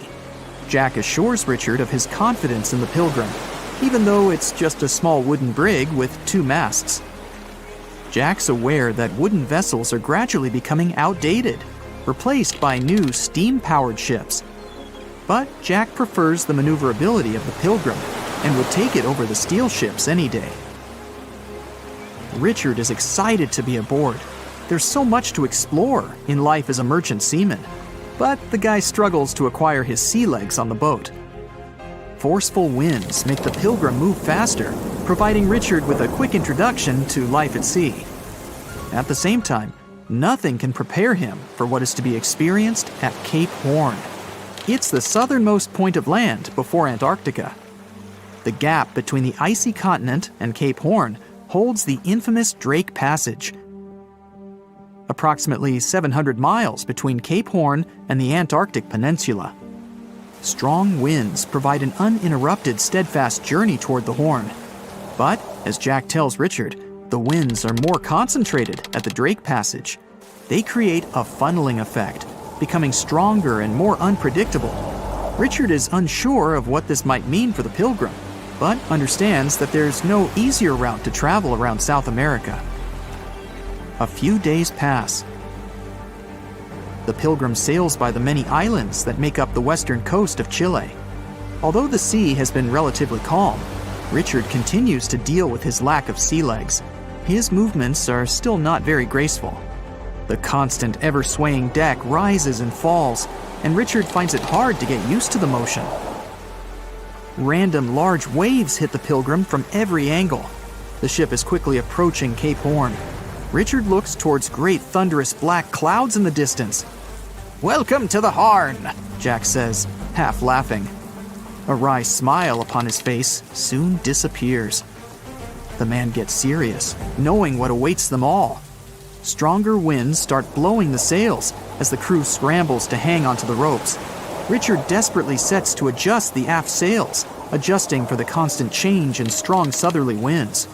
Jack holds firm at the helm, knowing the importance of his role. He's wary of the swell. It can build very quickly the further south they travel. It's crucial the Pilgrim doesn't venture too close to the Horn when they approach. The great darkness that was in the distance is now all around them, filling the sky in every direction. Blackened clouds throw rain and hail down at the crew as they try to resist the enraged weather. Jack is directed by the captain at the helm, changing the direction of the vessel. The temperature has dropped significantly. Barely keeping the water from his eyes, he turns toward the port side bow to provide his face a brief break from the torment of the wind. Looking out into the distance, the man sees the Horn standing alone, surrounded by mist. It's a haunting sight. He steers the Pilgrim along the face of the Horn, the distance getting shorter. The waves shrink in height since the depths become shallower. But these waves are much steeper, and their angle can cause more damage to the wooden vessel. Jack's unsure how much of these waves the Pilgrim can take before the hull is breached. Richard, still posted at the aft sails, watches the water and icebergs floating by. He's unsure how large they actually are, since they're mostly hidden underwater. But he knows to alert Jack if any get too close. Just one iceberg hitting the Pilgrim will be all that the hull can withstand. Dutifully, he watches over the side and into the distance. Icebergs aren't the only thing to look out for. Rogue waves are common in these seas as well. The connecting Antarctic and Pacific Oceans, mixed with stormy weather, form waves together. This creates much larger rogue waves. Such waves have been known to reach up to 100 feet tall. They can destroy most vessels in their path. It'll surely be the end of the Pilgrim if it comes across a rogue wave. Strong currents adjust the route of the Pilgrim, as though the Horn is trying to lure the ship toward its rocky shallows. Slowly, they are getting pulled closer toward the Horn. Jack is fighting the current at the helm. Spinning the wheel, he strains his body as much as he can. Grunting, he plunges the wheel from the port side to starboard and back again. The captain keeps yelling directions. To a novice, they're extremely confusing. But Jack, a hardened veteran, continues to interpret the directions with ease, steering to readjust their course away from the Horn. The captain orders Richard to assess the hull below the decks. With the level of pounding the Drake Passage has provided so far, it's surely harmed the ship in some way. Richard runs to the deck as another sailor yells something at him, but the noise of the sea makes it difficult to hear. A wave hits the side, flowing onto the deck. Richard manages to hang on to the mast before he's almost swept overboard. The entire front deck seems to be underwater. Hanging on as the water rolls off the sides of the ship and waiting for it to clear, Richard watches the Horn slowly go past. Still, it beckons toward the Pilgrim, as though asking for its dues from the crew. The currents are still pulling the ship, while the storm is raging on, with no end of the struggle in sight. The storm is growing ever larger and fiercer.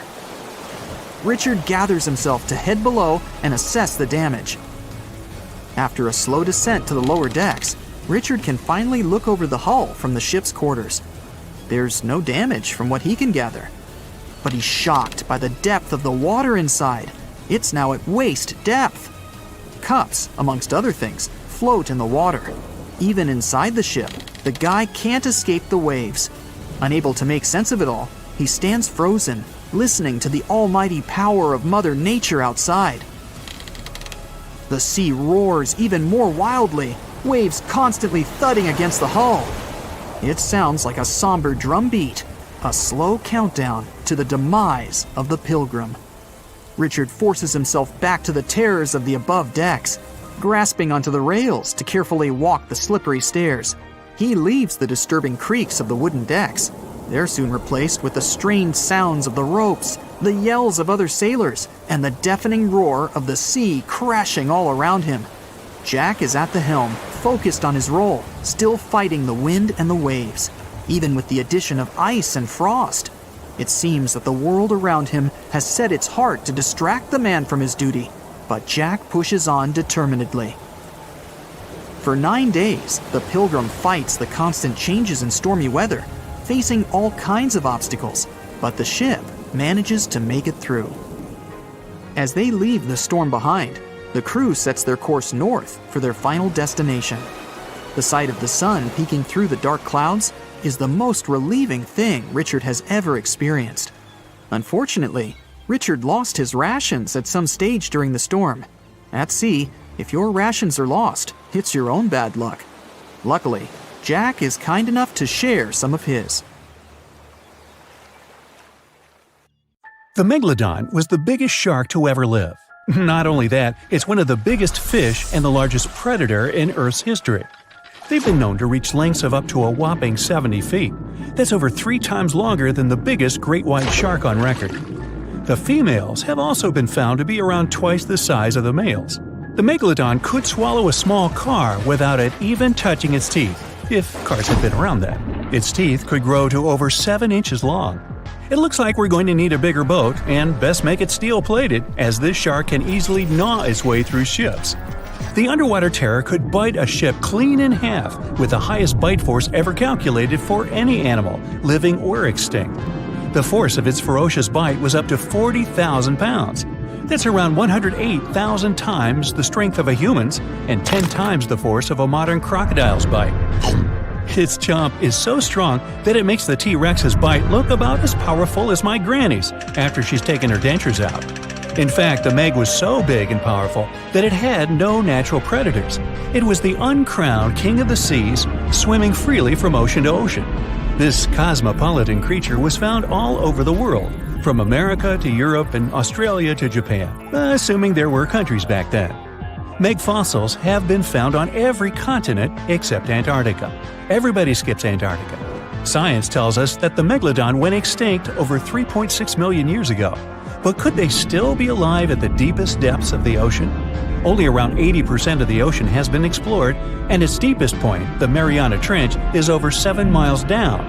So who knows what's lurking at the bottom? If you did manage to make it down, it is unlikely that you'll run into a Meg, though. The sharks, like us, preferred warmer coastal waters. Deep ocean living would be too cold for the beasts, and food would be scarce. Their entire bodies would also have to evolve to avoid being squished by the enormous water pressure down there. It's unlikely they're still around, but not impossible. Some good news, if you do run into one, is that the shark is pretty unlikely to eat you. You are way too small a meal for the megalodon, even if you have a couple of friends with you. This guy eats whales that are over 50 feet long.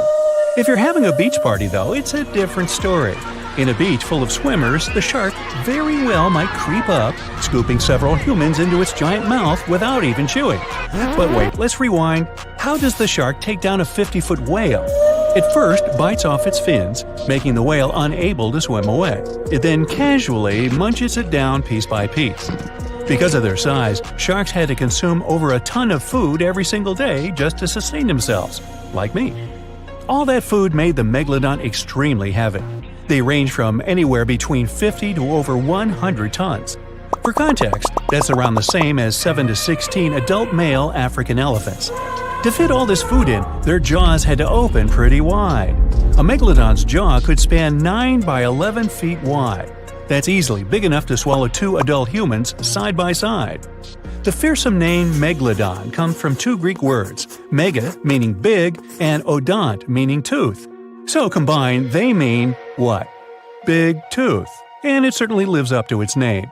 Just one of its chompers is the same size as a human head. It had 276 humongous teeth in total across 5 terrifying rows. In all of history, only a couple of saber-toothed cats and the T-Rex had consistently bigger teeth. Now that's a showdown I'd like to watch. The megalodon vanished millions of years ago, leaving only huge teeth to be found by modern archaeologists. They literally disappeared with very few traces left. Scientists believe that over time, sea levels dropped and the ocean temperatures went down rapidly. Over a third of all marine life was wiped out as the oceans cooled and a number of animals at the bottom of the food chain plummeted. This had a catastrophic effect on the hungry predators at the top. Sorry guys. It became way too cold for these sun-loving sharks too, which made it difficult for them to reproduce since they gave birth in warm waters. The megalodon is usually described as a sort of giant great white shark, but this is just a common myth. In fact, the ancestors of today's great white existed at the same time as the Meg, but they weren't best buddies and were even in competition with each other.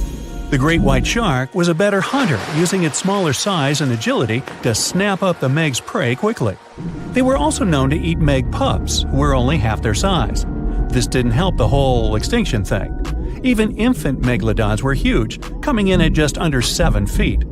While a great white was no match for an adult Meg in a head-to-head fight, they sure weren't scared of stealing their food.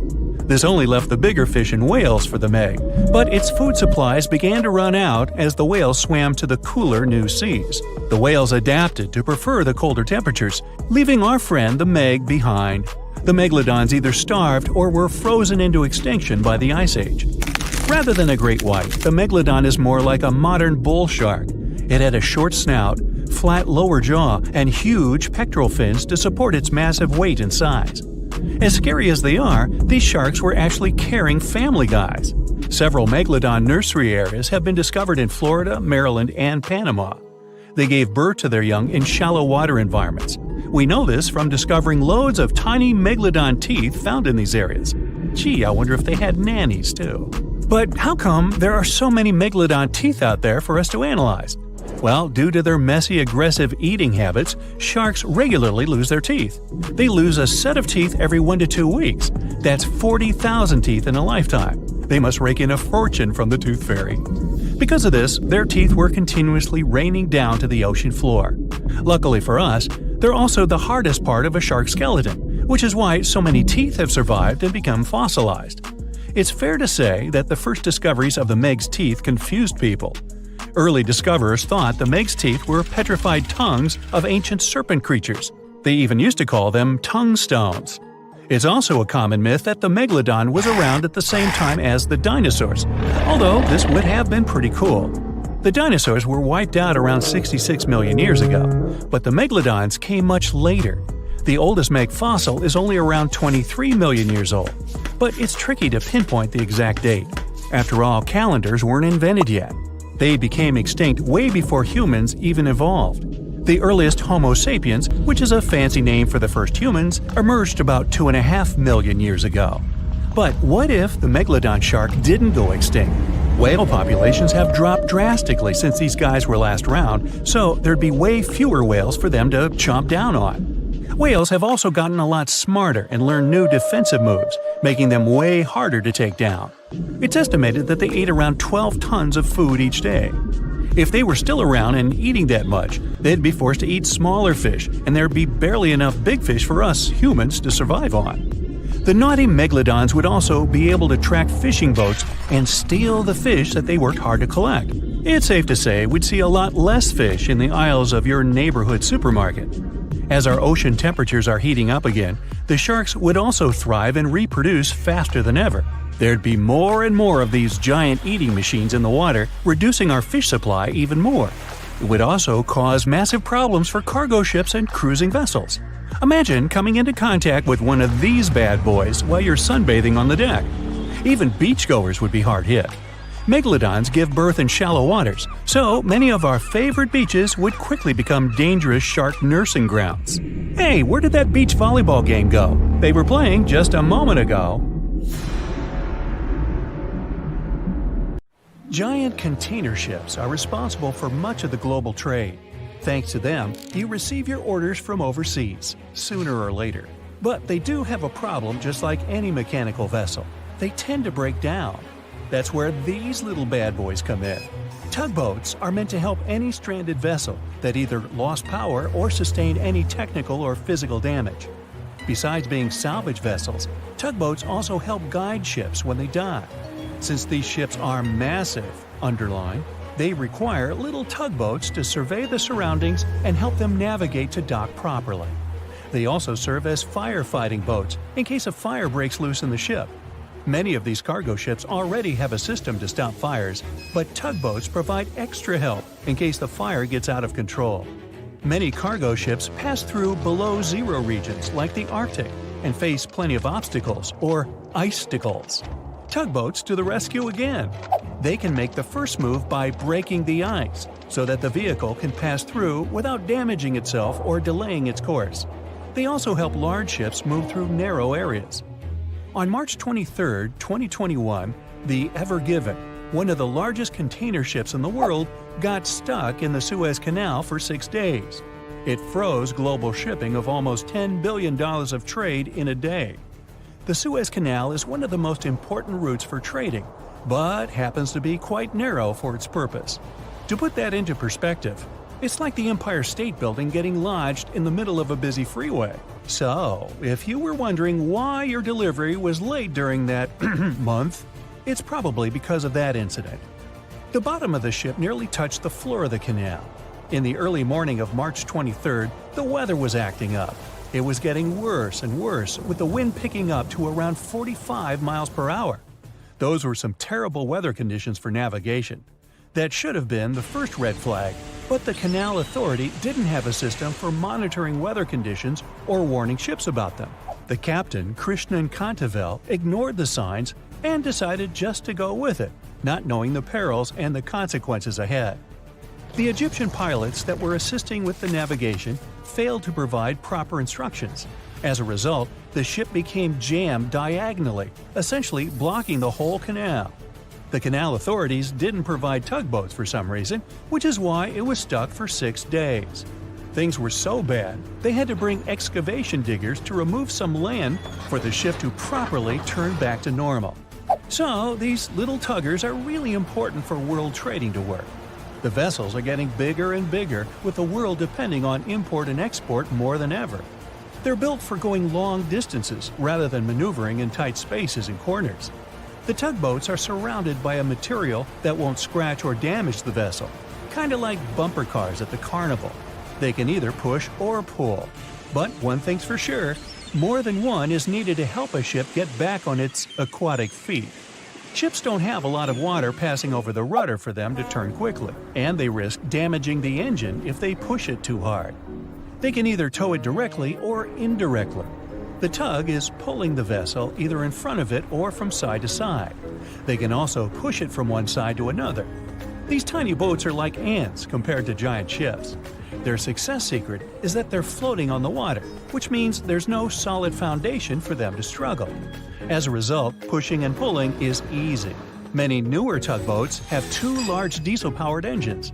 There are also some electric models which are good for the environment and still do their job well. Shipping boats in general are better for the environment than trucks and planes, but are slower. Shipping vessels mainly carry food, clothing, electronics, furniture, and my stuff. The biggest ship can carry the Eiffel Tower on its back like it's no big deal, although getting it over to the ship would be. They're 1,000 times more powerful than a regular car. If all the containers in the world were arranged in a pile, it would cover half the planet. If you ever walked on a beach in the 90s and saw what appeared to be a rubber ducky, you weren't dreaming. In 1992, a shipping crate holding 28,000 rubber ducks was lost at sea while journeying from Hong Kong to the U.S. They say it fell off the ship and has been around the world's oceans for more than 20 years. What seemed like a horrible accident that would leave dire consequences for the world's marine ecosystem proved to also be helpful for us to learn and understand the world of plastic pollution and how the ocean currents work. These ducks seem to have had quite the journey when they broke free from their container life. Some reports showed they got washed up on the shores of Alaska, South America, Hawaii, Pacific Northwest, Scotland, Australia, and even froze in the Arctic. Rather than making their way to thousands of bathrooms in the U.S., they went rogue and backpacked around the world to see what else lies beyond tiled walls and bubble baths. Many were collected and removed from the seas and oceans, while some are still out there. There are around 2,000 of these duckies circulating in the currents of the North Pacific Gyre. In case you were wondering, that's a place where the currents meet and whirl with one another between Japan, Alaska, Kodiak, and the Aleutian Islands. They've even created a website to track these ducks down with a contact form that lets people inform of one or many ducks they find across the world. But who knows? Maybe we'll never recover every single duck that was lost at sea at the time. This is just one incident out of many. Studies show that at least 2,000 to 10,000 shipping containers are lost at sea every year. Many containers that do slip off and fall into the sea don't always sink to the bottom. They're floaters. On the downside, they don't float high enough to become colorful islands that are easy to notice. They float like icebergs, with just the top of the container showing, which means that any passing ship or boat won't see it from above. If they pass through it, then significant damage can happen to the ship. They can't stay floating forever, so they end up sinking after many days of being suspended in the open water. Some people have even seen shipping containers washed up on shore after being stranded at sea. These bad boys have been made to last for a very long time. If you take proper care of them, the life expectancy of each container can stretch for more than 20 years. It's pretty amazing that they travel all over the world and are filled and refilled with new items many times. They go through all sorts of weather conditions and have to survive in different climates.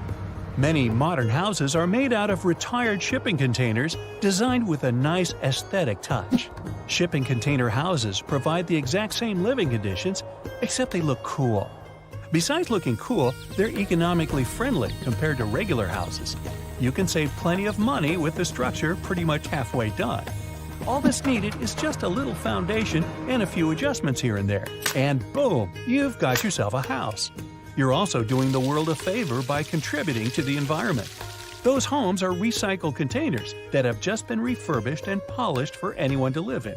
They're good enough to live in freezing conditions and scorching weather. The industry is booming, so you can have your new home delivered to you within 10 weeks. You can customize it before they build it for you. It's easy to transport since it's not heavy, it's just bulky. You can predict your cost without the surprise payments that might follow. Many of these containers start their journey in a steel yard and travel all over the world. And in the end, they retire in a nice piece of land and host families that will get to be a part of their history. Wow, I can hardly contain myself. Ships and planes disappearing without a trace. Passengers never seen or heard from again. Reports of strange lights in the sky. No, these aren't scenes from an upcoming Hollywood blockbuster, but some of the strange occurrences reported for over a century in an area ominously dubbed the Graveyard of Lake Ontario, also referred to as Canada's Bermuda Triangle, or the Marysburg Vortex. It stretches across a portion of Lake Ontario from Kingston to Prince Edward County in Canada, and down to Oswego, New York in the US. The tales about this area can be as chilling as the frigid lake water on which they took place. The most unsettling story involves the schooner called the Bavaria. It was 1889, and the ship was being towed across the lake. Rough waters severed the tow rope, and the Bavaria floated away. Luckily, the schooner was later found safe and fully intact. But there was one thing missing: the crew! Not a single person was found on board. What makes the story even more bizarre is that the dinner table was set, a loaf of bread was discovered, freshly baked, and the captain's money and his papers were fully accounted for. There was even a pet canary happily chirping away, as if nothing was amiss. What happened to the crew? We may never know. And this was not a unique incident. Just over a decade later, in 1900, 3 ships, the Annie Minnis, the Picton, and the Acacia, were sailing across the lake, but only 2 would make it to their final destination. The third one, the Picton, was speeding ahead of the others when it simply vanished. According to a cook on the Annie Minnis, we were well out into the lake and making good time when all of a sudden we saw the Picton's topsails coming off, and then her lower sails settled, and then, while we stood and watched, the Picton just disappeared. It's possible that the ship sank, as there was some wreckage later seen in the water, but the ship itself was never found, and none of its crew ever located. A few weeks later, a bottle with a note inside was discovered in Sackett's Harbor, New York. The note was from Captain Sidley of the Picton. "Have lashed Vesey to me with heaving line, so that we will be found together." Bessie was the captain's 12-year-old son. The note creates more questions than answers. If the witnesses were correct, the ship's disappearance was quite quick. When did Captain Sidley know he was in danger? Why not signal for help if he had any warning? And when did he have time to write a note, bottle it, and tie himself to his son? It truly is a mystery. And it was not just ships that ran afoul of the strange forces in the area. Planes also struggled to make it through in one piece. In 1975, Ron Scott flew out from the Picton Airport in his Cessna 172. As he entered the Marysburg vortex, his plane banked to the side. For several seconds, he was unable to right the plane, but once he did, the same force banked him to the other side. Again, he was stuck there for a few seconds, unable to control his plane. A skilled pilot, he had never experienced anything like it before. He was certainly luckier than Royal Canadian Air Force pilot Barry Allen Newman. Newman was at the same spot back in 1952, when he lost control of his jet and crashed into the lake. To this day, his body has not been found. In total, over 270 ships and at least 40 planes have met a tragic end in this area. And adding to the mystery, sometimes people report a series of bright lights or orbs, or a dark ship hovering in the sky. These are even harder to explain. Witnesses willing to report them are adamant they are true. Sid Wells said he watched a strange shape like a multifaceted diamond slowly spinning in the sky, and then it just disappeared. Others claim to have seen it too. Of course, the Marysburg vortex is just one of several places around the world known as vile vortices, a term coined by biologist and writer Ivan T. Sanderson. He discovered 12 other equally spaced areas on the surface of Earth where funny things happen. The best known of these, of course, is the dreaded Bermuda Triangle. Situated in the Atlantic Ocean between Bermuda, Florida, and Puerto Rico, it has been blamed for the disappearance of thousands of people. They went in, on boats or in planes, but they never came out. Even the explorer Christopher Columbus experienced the mystery of the Bermuda Triangle during his first voyage to America in 1492. He said the compasses pointed in the wrong direction, the sea levels seemed to change dramatically, and he even spotted strange lights in the sky. In 1918, the USS Cyclops, which was one of the US Navy's biggest fuel ships, disappeared there. Since the 309 crew members were declared lost at sea when the Cyclops vanished, it's seen as the largest loss of life in the history of the US Navy in a single incident. At the time, the weather was good. The one message sent that day from the ship indicated no issues or concerns, and a distress signal was never sent. A thorough naval investigation followed. Its conclusion? Many theories have been advanced, but none that satisfactorily accounts for the ship's disappearance. In other words, the investigators were stumped. There's also the Dragon's Triangle, located in the Pacific Ocean. The most disturbing story involves a group of Japanese vessels that disappeared in the 1950s. When researchers were sent to investigate what happened, they too disappeared. In each case, it's impossible to truly know what occurred, and it's easy to get caught up in stories of giant sea monsters lurking beneath the waves. Who doesn't like a good scare? And Sanderson was willing to accept the possibility of such stories being true. He believed the vile vortices that he studied could be explained by anything from a wrinkle in the space-time continuum to magnetic abnormalities to underwater people. Of course, Sanderson was not only a huge fan of strange places, he also wrote about strange creatures like Bigfoot and the Loch Ness Monster. His skills as an impartial scientist are questionable though.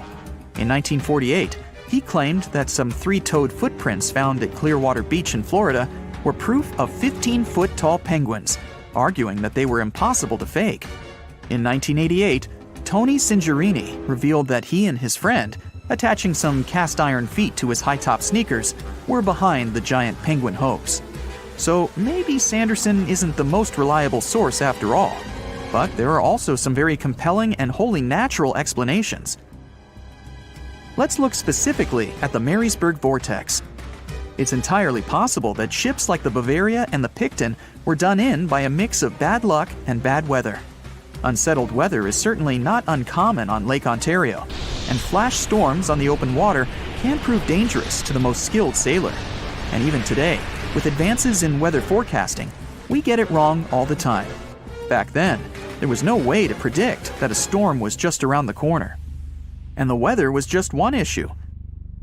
Historian Mark Seguin said that the area was always known to be dangerous, as the lakebed quickly becomes shallow along the eastern shore. There are also small rocky islands and shoals scattered throughout the area, making sailing a risky venture, especially for larger vessels or those weighed down by heavy cargo. By the mid-20th century, modern weather forecasting and improved shipbuilding alleviated most of the hazards of the Great Lakes shipping, resulting in fewer losses. The last major shipwreck in any of the Great Lakes was that of the SS Edmund Fitzgerald, which sank off the coast of Lake Superior in 1975, with 29 crew members going down with it. It seems the vortex is no match for human progress. And as for lights or images in the sky, in most cases, it's the result of an interesting phenomenon called thermal or temperature inversion. When this happens, a layer of warm air becomes trapped under cold air. This can result in mirages or reflections. So, a light on the ground that is miles away can be reflected in the sky, giving the impression of a flying object. Other parts of the mystery may be solved with a little time. Lake Ontario's freshwater and frigid temperatures help preserve the ships and planes that came to rest there. As divers and researchers continue to explore the area, maybe we'll finally learn the fate of the Bavaria, the Picton, Captain Sidley, and his